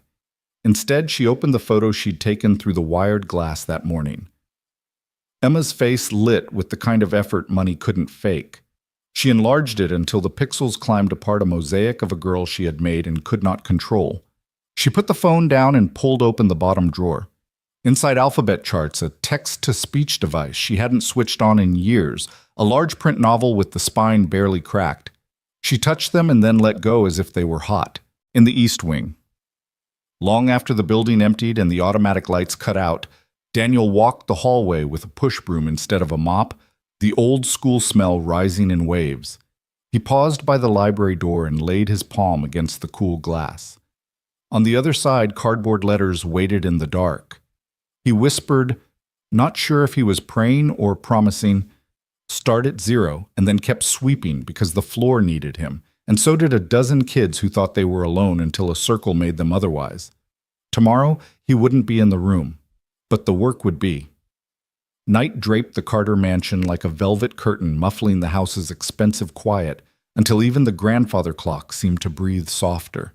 Emma padded down the hallway barefoot, the green notebook tucked under her arm, her phone's flashlight making a pale cone across the runner. She should have been asleep tomorrow, promised a full day of whispers and side-eyes in the wake of Daniel's suspension, but the sentence she'd written before bed wouldn't let her rest. If the world only listens to titles, maybe the only way to be heard is to erase mine. The words pulsed like a bruise. She needed a printer to tape them above her desk, needed to see them in black and white, the way you see a dare more clearly when you stick it to a wall. The family printer lived in her mother's study, Victoria's sanctum, the one room in the house that made even staff speak with indoor voices. The door stood ajar, a thin blade of light cutting the dark. Emma hesitated. She could hear the soft shush of the HVAC and the almost inaudible tick of the glass desk clock her mother pretended not to care about. She tapped the notebook against her thigh once, twice, then pushed the door with 2 fingers. It swung without protest. The study gleamed the way magazines taught rooms to gleam, a glass desk the size of a car. Hood, a wall of books arranged by color instead of subject, a floating shelf with awards that weighed more than they looked. But what always ruined the illusion were the drawers. Victoria kept them locked during the day, guarded as if they contained stock options instead of pens. Tonight, the bottom left one sat cocked open by an inch of misalignment that would have enraged Victoria's sense of symmetry. "Mom?" Emma whispered, peeking around the door. No answer. The house sighed. She crossed to the printer, but her feet stopped at the open drawer the way your eyes stop at a siren-loud word. Curiosity and dread tangled in her chest. She slid the drawer open with her fingertips slow, as if she were disarming something. Inside a tray of laminated alphabet cards in bright primary colors. ABBCC in block print. Below them a text-to-speech device the size of a paperback, its buttons worn smooth. Thick pencils with triangular grips. A pack of colored overlays, transparent sheets in pale blues and greens and ambers. And on the bottom, half hidden under a folder, a large print edition of a classic novel, the pages yellowed the type so big it looked like shouting. Emma froze. It didn't make sense until it made so much sense she had to sit down. She lowered herself into the leather chair, the notebook slipping onto her lap. Her mind rearranged certain memories, like furniture, finally admitting where it belonged, the way Victoria read contracts aloud under her breath, when she thought no one was listening, how she never asked Emma to read the menu in a restaurant, always treating her by ordering, the strange, rigid pride she had in memorizing presentations instead of relying on notes. Emma picked up one of the overlays. The plastic felt flimsy, cheap against her fingers, the kind of thing a teacher might pass to a kid no one had time to understand. She laid it over a page of the large print novel. The letters softened, settled. Her own breath hitched. She reached for the text-to-speech device and thumbed the on switch. A tinny voice, genderless and precise, bled into the room. Chapter 1. Emma snapped it off as if she'd intruded on a secret so intimate that sound itself was an offense. She stared at the drawer like it might snap shut and erase the evidence. But it sat there stubbornly open, full of artifacts that told one story in 10 different dialects. Her mother wasn't perfect at everything. Her mother, Victoria Carter, who stitched a company together with iron thread and a smile sharp enough to open envelopes, had trouble with letters. Had always had trouble with letters. Had built an empire around that trouble so no one would see it. Emma felt something hot sting the backs of her eyes. Not anger exactly. Though anger was there like an old friend, more like a sudden fierce empathy crashing into the scaffolding of all her grudges at once. How many dinners had turned into tribunals, not because her mother loved cruelty, but because fear had been sitting at the table longer than Emma had been alive. The house shifted, settling, or maybe exhaling. Emma picked up the laminated alphabet cards and fanned them, a child's rainbow in her hand. Her throat went tight. She thought of 10-year-old Emma trying to tie her shoes while a nanny's precise fingers did the work, and of another girl tonight on a curb in the rain, a man in a faded uniform double-knotting her laces with patient pride. 2 different knelt postures, 2 different kinds of love. One of them had kept its softness. The other had put on armor and never taken it off. "Why didn't you tell me?" she whispered to no one, to the drawer to the room that had always been too clean to trust. She slid the drawer shut gently and stood. The printer blinked at her like a docile animal waiting for commands. Suddenly, she didn't want anything printed in here at all. She turned to leave and stopped. Another drawer top, right this time, sat locked. Emma pressed her palm to the cool wood, feeling foolish and 19 and 12 at once. She tugged. It held. She exhaled and forced herself toward the door. In the hallway, her feet slowed near the framed family photo. The last one before her father left Victoria's smile perfect, and a little brittle Emma, small in a white dress, her eyes searching sideways for something that wasn't there yet. The glass reflected her now older and messier hair, up in a lopsided knot, a smear of ink across one knuckle. The 2 versions of her shared the same space for a heartbeat. She didn't know which one she pitied. Back in her room, she closed the door quietly and sat on the floor under the window the way she always did when she needed truth to feel like gravity instead of a trap. She flipped open the green notebook to a new page and wrote without thinking. "My mother built palaces so no one would see the staircase she falls down at night." She stared at the sentence. She hadn't known that was waiting in her wrist until it was there in ink. The next line came slower. "Maybe she pushed me so hard not because she loved perfection, but because she feared I had inherited her war." Inherited the war. The phrase hit her in the sternum. She thought about the way her mother had said Carters don't start at 0, and how the alphabet cards had sat there in the drawer like an altar to 0 used in the dark. She wanted to be furious. It would be easier. But the image of the text-to-speech voice, flat, tinny, reliable in a way human voices never are, kept dragging her back to something like sorrow. For the first time in months, she wanted to walk down the hall and knock on her mother's door and say, "Tell me. Tell me how the letters tilt for you, how they slip, how you catch them, and hold them still like butterflies you can't bear to pin." A light passed under her door. She held her breath. Footsteps paused outside heels without their full armor, slower at night, thoughtful. Emma's hand trembled over the notebook, ready to snap it closed. The footsteps moved on. She pressed her palm flat to the page and breathed until her heart settled into something that didn't sound like panic. Then she wrote carefully. "If we both start at 0, maybe we stop trying to own each other's miles." A sudden memory rose up, uninvited Emma, at 7, sitting at the long dining table with a children's chapter book. Victoria had stood behind her, one hand on the back of the chair, like a captain's, the other hand tracing the lines with a pencil. Slower, she'd said when Emma tried to skip the hard words. "No, see it, don't pretend it." At the time, Emma had heard it as cruelty. Maybe it had been a message passed down from one frightened girl to another, with too much steel added in transit. Downstairs somewhere deep in the house, A cabinet door clicked and soft jazz lifted like steam. Her mother never slept on nights that smelled like decisions.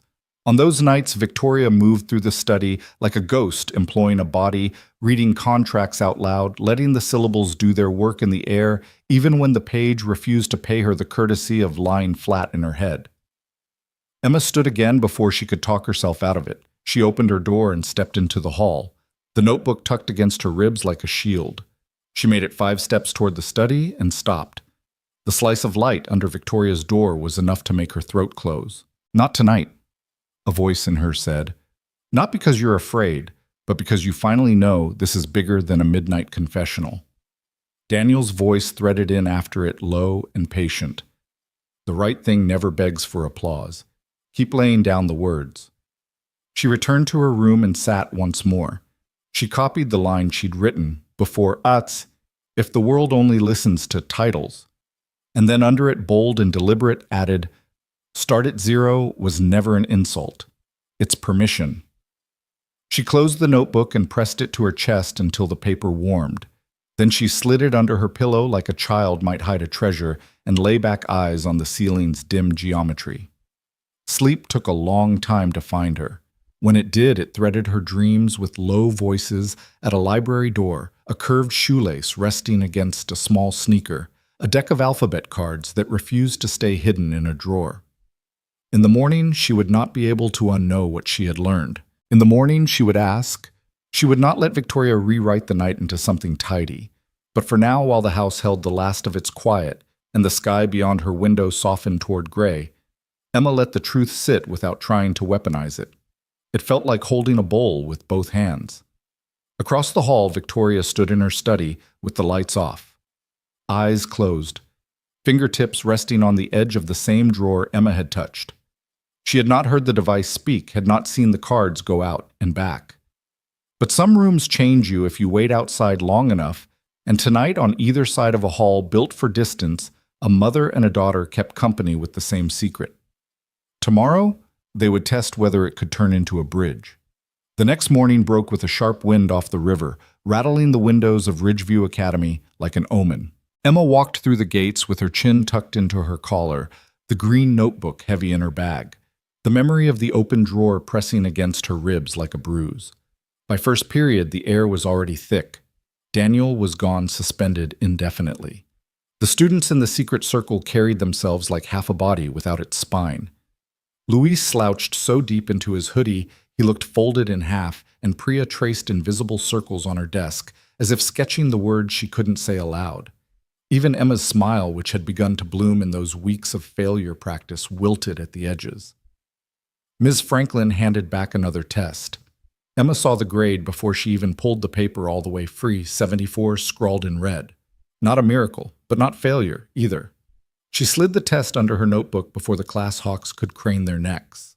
When the bell rang, Luis muttered, "He's not coming back, is he?" Emma glanced at him, and her voice came out sharper than she intended. "Of course he is." Priya lifted her eyes, worried. "Your mom doesn't lose." Emma thought of the drawer, of the overlays, the oversized type, of the truth she couldn't tell anyone yet. Maybe she's not the one fighting. This time, Emma said half to herself. That afternoon, the library was emptier than ever. The janitorial cart stood parked in its usual corner, but Daniel's absence turned it into a gravestone instead of a landmark. The kids shuffled into their circle like soldiers reporting to duty without an officer. For a long minute, no one spoke. Finally, Emma dropped her bag onto the floor with a thud. "We keep going," Luis snorted. "Doing what? Pretending we're teachers?" Emma pulled the notebook out and slapped it on the desk. "He didn't teach us to pretend. He taught us to fail forward. We don't stop just because someone's scared of him." Priya's soft voice threaded the air. "What if we're scared too?" Emma looked at them both. Her fingers itched to write, but instead she let the words fall raw. "Then we start at 0. Again." The silence shifted. Not gone, but rearranged. Emma flipped open the notebook to a fresh page. "Okay. Let's screw up together." She wrote a math problem on the board badly. Luis groaned but picked up the marker next, his mistake making the others laugh. Priya stumbled through a poem line by line, the rhythm clumsy and awkward, and Emma clapped so hard her palms stung. They were shaky, clumsy, without Daniel's calm voice anchoring them, but they were still moving. That night, Emma came home to find her mother waiting at the kitchen island laptop, closed glass of wine untouched. Victoria rarely waited. She was the one people waited for. The air itself seemed caught in her posture. "Word reached me you've been running something in the library," she said without preamble. Emma froze the notebook still in her hand. "We're just studying." Victoria's eyes flicked to the green cover. With him, Emma's jaw tightened. Without him now. "Thanks to you." The silence stretched brittle as glass. Victoria finally exhaled, her voice quieter. "Do you even know who he is? That man is not what he seems." Emma thought of the drawer, of secrets people carried so carefully they cut their hands on the edges. "Neither are you," she said. Her mother's eyes narrowed, hurt and anger braided together. "Excuse me." Emma set the notebook down with deliberate care. Her hands shook, but she held her ground. "You act like I'm broken because I don't meet your impossible standards. But maybe you're just afraid I'll see you're not perfect either." Victoria's lips parted, then closed again. Her knuckles whitened on the stem of her wineglass, though she didn't lift it. For a flicker of a second, Emma thought she saw something naked and human pass across her mother's face, but it vanished, replaced by armor. "You don't understand what it costs to build this life," Victoria said finally. Emma's voice dropped. "Then show me." They stood locked across the island, two Carters with different wars coiled under their skin. Neither moved first. Later, alone in her room, Emma opened her notebook again. She wrote one sentence steady, despite her trembling hand. "Zero isn't the absence of power. It's the beginning of honesty." When she closed the notebook this time, it didn't feel like hiding. It felt like sharpening a blade she wasn't ready to use, but knew she would. The following week at Ridgeview felt like walking through molasses. Every class dragged every whisper in the hallway seemed to circle back to Daniel's name, and Emma carried the weight of her secret like a stone in her backpack. The circle still met in the library, though it wasn't the same. They laughed at their mistakes, stumbled through equations, read passages with clumsy rhythm, but there was a hollow space where Daniel's steady voice should have been. On Thursday afternoon, just as Emma was finishing a particularly messy sketch of a poem on the board, a shadow fell across the glass door. Everyone froze. The handle turned. It wasn't Daniel. It was Principal Harris, flanked by two teachers. His expression was cold, his voice clipped. "This stops now." Luis tried to protest, but Harris cut him off. "The library is for supervised study only, not whatever this is." He gestured at the scrawled words and diagrams on the board like they were graffiti. Emma felt heat climb her neck. She wanted to yell that they were learning more here than in any classroom, but the words caught in her throat. The teacher swept the room with suspicious eyes before leaving. Harris stayed a beat longer, his gaze on Emma. "I know you think you're protecting him, but he's gone. And if you keep this up, you'll go down with him." The door shut. The circle dissolved in uneasy silence. That night, Emma lay awake staring at her ceiling, Daniel's words echoing, "The right thing never begs for applause." She thought of the drawer in her mother's study, the overlays, the text-to-speech device, a lifetime of hiding. By morning, her decision had hardened. She found Daniel not at the school, but in the park across from the bus stop where she knew he waited after his shifts. He looked tired, shadows under his eyes, his uniform faded from too many washes. But when he saw her, he smiled the kind of smile that said he'd been expecting her even if he hadn't. "Emma," he said, "you shouldn't be here." "Neither should you," she shot back, then softer. "They're falling apart without you." He shook his head. "They'll be fine. You're stronger than you think." Emma pulled out the green notebook and held it out to him. "Not without this." He didn't take it. His eyes lingered on the frayed edges, then on her. "That's yours now." She clenched the notebook tighter. "You don't get it. Harris is breathing down our necks. My mom." She cut herself off. She wasn't ready to share the drawer yet. "She's making sure you don't come back. And I can't keep holding this by myself." For a long moment, Daniel said nothing. The traffic behind them hummed, a dog barked somewhere in the distance. Finally, he spoke. "Emma, starting at 0 means carrying the weight until you're strong enough to lift it. You're not supposed to do it alone, but you can't give it back to me either. You have to decide whether to drop it or keep walking with it. Her throat tightened. She wanted him to take the notebook to tell her what to do to fix everything. Instead, he was handing her the kind of choice that burned in your palms. A gust of wind fluttered the pages, and a sheet tore loose, skittering across the sidewalk. Daniel caught it before it could fly away. He glanced down and froze. It wasn't just any page. It was the one Emma had written after discovering the drawer. The sentence stared back at both of them. My mother built palaces so no one would see the staircase she falls down at night. Daniel's eyes lifted, searching hers. Emma's face burned. Don't, she whispered. Don't say anything. He didn't. He folded the page carefully as if it were glass and handed it back. But his voice carried a new weight when he spoke. Secrets break us more than failure ever will.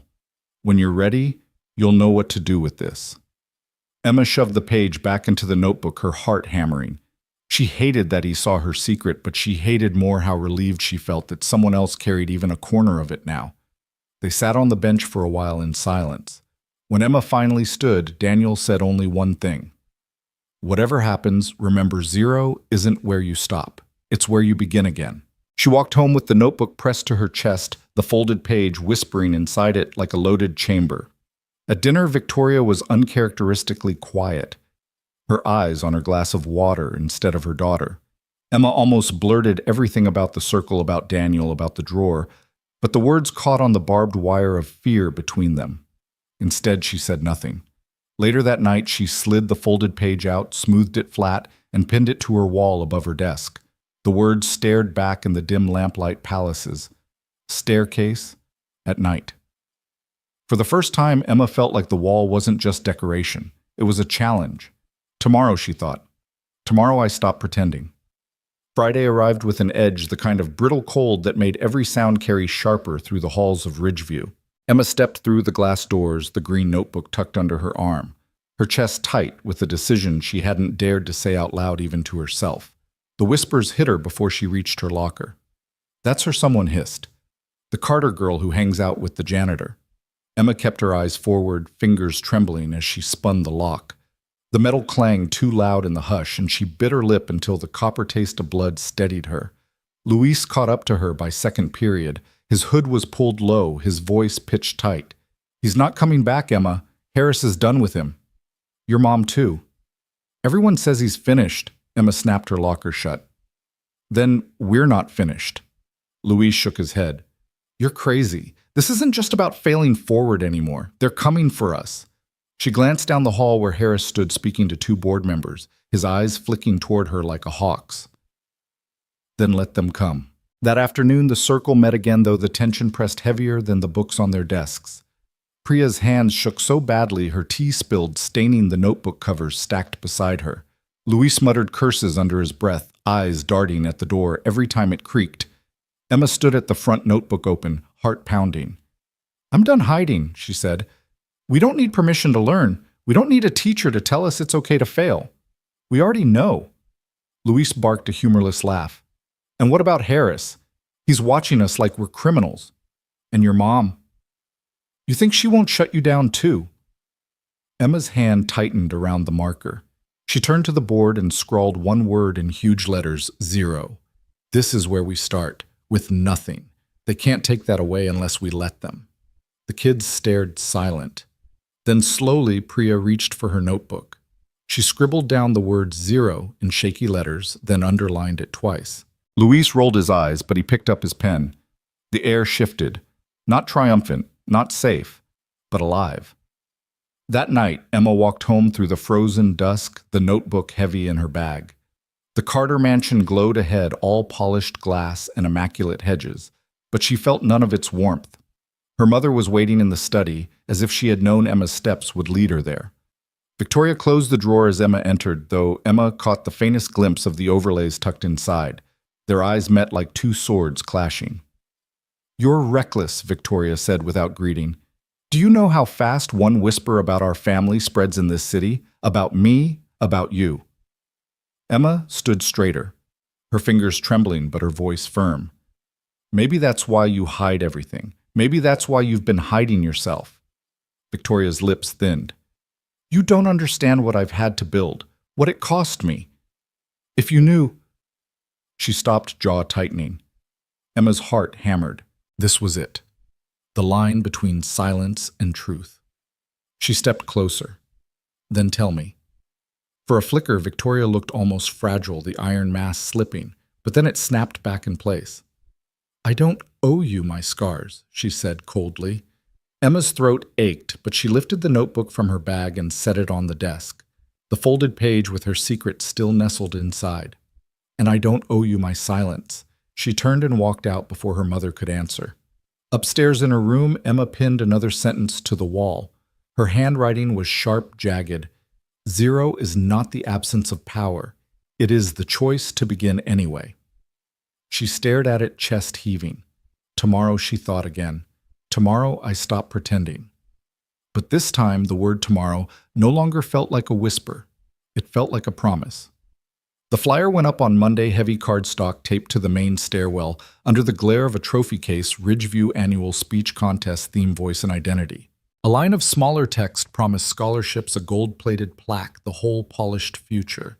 Students slowed to read it, whispering in clumps, eyes bright with a hunger Emma recognized because it had started to wake in her too. She stood there longer than she meant to backpack strap, digging into her shoulder, the green notebook warm against her ribs. Voice and identity. It felt less like a prompt and more like a dare. She didn't tear off a registration tab. She didn't need to. She already knew what she would say. That night, she spread her notebook and a mess of loose pages across her bedroom carpet. The house murmured its rich, empty noises, the HVAC's soft exhale, the occasional click of settling glass, none of it louder than the sentence she'd pinned to the wall. 0 is not the absence of power. It is the choice to begin anyway. She wrote until cramped fingers forced her to stop, then copied the best parts by hand, then cut entire paragraphs that sounded like performance instead of blood. When the words finally held, they were plain and sharper for it. She could hear Daniel's voice under them cut the adjectives. Let the sound stand, and Priya's whisper, I heard it, and even Luis's reluctant grunt when a line was true. Yeah, keep that one. The auditorium on contest night was all varnished wood and fake ferns lining the stage, the air bright with perfume and nerves. Parents dressed like weekends at country clubs. Teachers swapped bets with eyes. A row of judges sat behind a ribbon table, their programs held like shields. On the left side near the aisle, Ms. Delgado waved Emma over and squeezed her hand just once, quick and fierce. You've already done the hard part, she said. You told yourself the truth. Emma swallowed. Backstage, other contestants paced and rehearsed lips, moving around memorized promises. She stood very still. The paper in her hands had the shaky crease of something folded and unfolded too many times. In the fifth row, Victoria Carter took a seat picked for maximum invisibility and minimum risk. Not the front expectation, not the back disdain, but center left where you could see but not be seen. Her jaw was set in its usual boardroom line, but a small device nestled in her ear. Emma didn't notice it.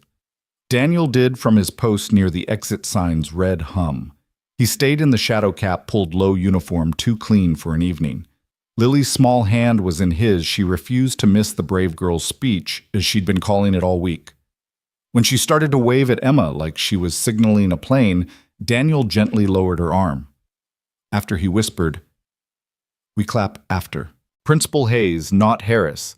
The building only needed one principal, and it was him took the stage and did his careful, neutral welcome, the kind that says everything and nothing. Contestant 1 read an essay about leadership that sounded like a brochure. Contestant 2 told a story about a grandmother that belonged on a Hallmark card but still got a few sniffles. Contestant 3 performed metaphors like tricks the crowd oohing when they landed neatly. Number 4. Hayes announced Emma Carr. He stopped himself with a professional cough. Emma. Emma walked into the light. It felt like stepping into a kiln. She found the tape X on the stage and planted her feet on it, the paper held loose at her side. For a second, the auditorium became what it had always been to her, rows of faces, measuring the air thick with prove it, and her throat tried to close. She looked out and saw not faces, but small anchors, Miss Chiquiads. Delgado's lifted chin. Lily's hands gripping the seat back like she was bracing for a roller coaster drop. The glint of a tiny earpiece in her mother's ear. "My name is Emma Carter," she began, and the whisper moved like a wind through the room. Carter. That last name, a brand and a verdict. She let it settle. Then she breathed and let the next line cut it clean. "But tonight," she said, "I left the name at the door." Silence tightened, curious now, some of it hostile. She didn't flinch. "I failed a lot this year," she went on, each word placed like a brick. Not in secret, in public. On tests passed hand to hand like gossip. "I failed in a school where my last name could buy me everything except understanding." She didn't look at her mother. She didn't need to. She kept her eyes at the level of the cheap balcony lights where the dust flared like sparks. "A man who wasn't supposed to matter told me something I didn't want to hear. He said, 'If you want to win, start at zero.' I thought it was an insult. Turns out it was permission. Zero is where the noise stops. Zero is where your hands shake and you write anyway. Zero is where you say the hard thing out loud and your voice doesn't break, not because you're fearless, but because you're tired of decorating the truth." She let the line hang. Somewhere, someone coughed and then choked it down.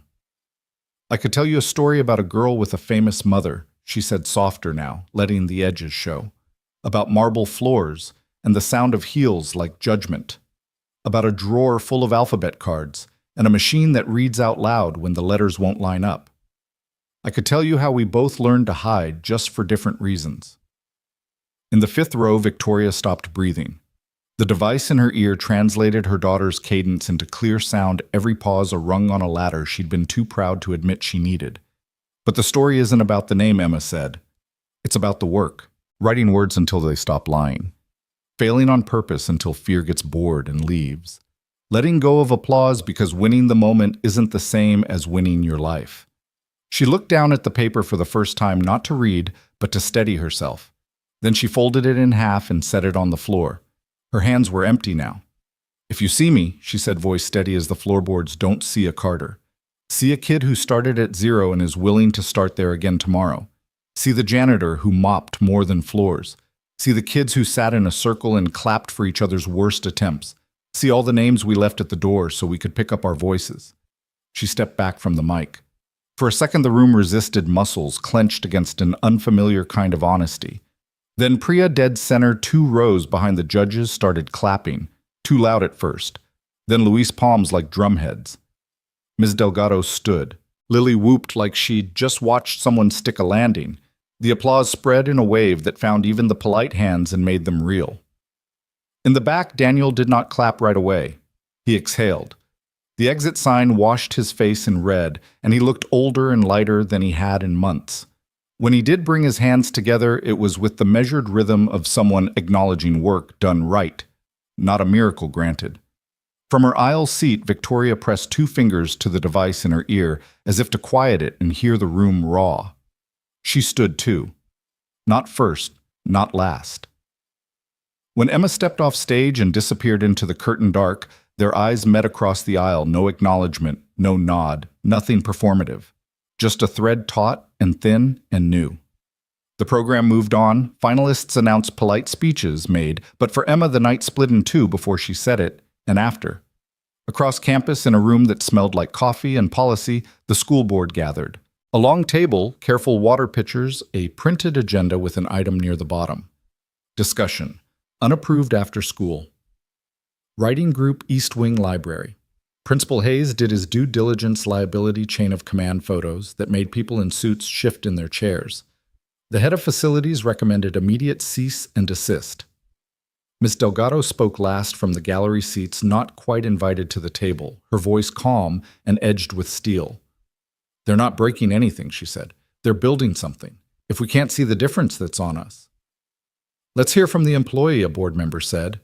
The room turned to Daniel, who sat against the wall in his cleanest shirt like a man who'd been called to testify in his own small trial. "I'm not proposing a class," he said. "I'm proposing a corner, a sanctioned time and place where kids can show up with notebooks and not be mocked for failing. 10 minutes on the clock. A room that tells the truth back to them." "A janitor proposing pedagogy," someone muttered. "Meaning to wound." Daniel didn't bristle. "A dad," he corrected quietly. A former teacher whose program lost its funding when writing wasn't shiny enough. A man who knows that if you don't give kids a place to put their fear, they'll find one you don't like. The board shifted. The room felt like it was leaning toward a no out of habit. Then Victoria stood. She had slipped in 3 minutes late, silent as leverage, and taken a chair near the door. Now she moved to the end of the table, placed both palms on the gleaming wood, and spoke in a tone usually reserved for hostile takeovers and emergency settlements. "My daughter read tonight," she said. "I listened to every word. She didn't mention the device. She didn't need to. You're debating risk. I'm offering structure. Create an official after-school writing lab. You can put whatever guardrails you need on it. I will endow it for 5 years through a fund that doesn't carry my family name." A small thunder of whispers. Someone asked cautious, "Why hide the name?" "Because legacies choke," she said simply. "And because some rooms should belong to the kids who fill them, not the donors who funded them." Hayes cleared his throat. "Ms. Carter, with respect, philanthropy cannot override." "It can partner," she said not unkindly. "I am not buying a program. I am telling you the money will be there if you have the courage to say yes." Silence gathered weight. Then a younger board member, eyes less tired than the rest, raised her hand. "I move. We pilot the lab through the end of the year with monthly oversight and student sign-ups capped for safety." Second, another said. Hands rose. "Not all. Enough." Motion carried. The meeting emptied with the awkward efficiency of people surprised to have done something decent. In the doorway, Daniel and Victoria met without audience or script. "Thank you," he said, those 2 words scraped clean. She held his gaze. "Don't thank me. She did the work." A beat. "You showed her where to stand." They didn't shake hands. They didn't need to. Lily darted between them, waving a program with a star scribbled next to Emma's name. "She won," Lily announced to no one and everyone. "She won because she told the truth." "We all did, a little," Victoria said, and the admission cost her, which made it worth more. The next morning, an envelope waited on the Carter doorstep, fat with promise. Emma tore it like a kid on Christmas. Hastings College of Liberal Arts offered admission with a small scholarship and a note about their writing program's community-based practice. She read it twice then, a third time out loud, savored the way the words tasted in the room. Victoria stood in the doorway in a robe and bare feet, a version of herself the city never saw. "Hastings," she said, measuring the syllables. "Not Ivy." "It's right," Emma said. "For me." Victoria nodded once the movement small and seismic. "Then it's right." Emma crossed the room and, for the first time in a long time, hugged her mother without bracing for impact. Victoria's hands settled at her daughter's back like they were remembering where to go. When Emma pulled away, she grinned through tears she didn't apologize for. "I have to tell them," she said, already running toward her room for her phone, for her shoes, for the green notebook that had become less a book and more a compass.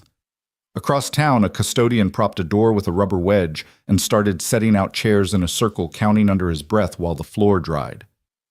On the wall above the whiteboard, a fresh piece of cardboard waited for a marker to bite into it. He wrote the 3 words the room deserved, like a blessing. "Start at 0." Outside, the day was glass cold and bright. Inside, something warmer was getting ready to begin. By spring, the East Wing Library no longer smelled only of dust and binding glue. It carried the tang of marker ink, the warm musk of old wood after rain, and something harder to name, a charged expectancy like air before a storm. Chairs formed a circle most afternoons, notebooks piled on the center table, laughter spilling under the door, even on days heavy with tests and tension. Emma came first that Wednesday, dropping her backpack with the careless weight of someone who trusted the room to hold her. She flipped through her green notebook now, thick with crossings out and taped-in scraps, its cover scuffed soft from use. Across the margins ran phrases that had once terrified her to say, but now felt like small victories. "I failed this one. I'll try again." Daniel set down the mop handle he carried like a staff and pulled up a chair. "You'll read today?" he asked. Not pressing, just placing the possibility on the table like a choice. Emma smiled. "Yeah, I think I will." The others trickled in. Priya with earbuds tangled in her wrist. Luis balancing a basketball under one arm. 2 new freshmen carrying notebooks stiff with inexperience. Lily ran ahead of them all, her braid swinging, and wrote in blocky letters on the whiteboard, 10 minutes, start at 0.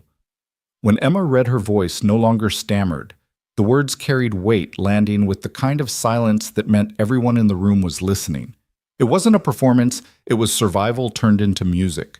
And when she finished, no one clapped right away. They just sat with it, letting the truth settle. Then Luis rapped his knuckles against the chair in approval. Priya whispered fire, and Lily clapped until her palms stung. Outside the glass doors, Principal Hayes paused, hand on the knob. He'd meant to check on the lab, make sure it wasn't turning into chaos. But the sight stilled him. Kids leaning forward, notebooks open, fear softened into something like courage. He closed the door quietly, instead leaving them to it. That night, Emma brought her notebook home and left it on the kitchen counter instead of hiding it upstairs. Victoria found it there next to a cold glass of water. She ran her fingers over the cover, then opened to a page halfway through. The words weren't polished, but they were alive. I am not my last name. I am not my grades. I am the girl who begins again. For once, Victoria didn't correct margins or grammar in her mind. She closed the book and left it where her daughter had placed it, a small act of respect louder than any speech. Weeks later, Emma stood on a different stage, the gymnasium at Hastings College, banners heavy with spring light. She read an essay about failure as foundation and was awarded the freshman writing prize. The applause rolled over her like a tide, but she thought of the circle in the east wing of ink-stained fingers and cheap paper of the janitor who had told her the most radical thing, start at 0. Daniel was there sitting with Lily on his shoulders, both of them clapping until they hurt. When Emma caught his eye across the crowd, he didn't give her a thumbs up or a grin. He just nodded the quiet approval of someone who had seen the work and knew what it cost.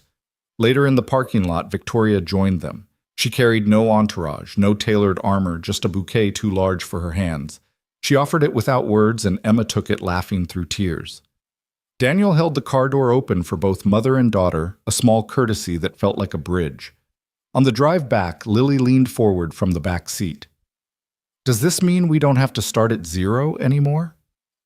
Emma glanced out the window at the rolling fields, the horizon wide as possibility.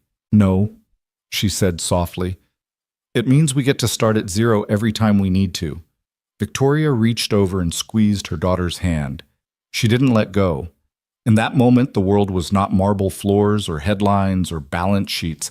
It was a circle of chairs, a mop leaning against a wall, a notebook filled with failures that had somehow become a map. It was family chosen and blood stitched together by the courage to begin again. And in a library that still smelled faintly of dust and ink, another kid walked in with shaking hands, clutching a fresh notebook. On the board, 3 words waited to meet him, like a promise: start at 0. Your thoughts will help us create meaningful stories.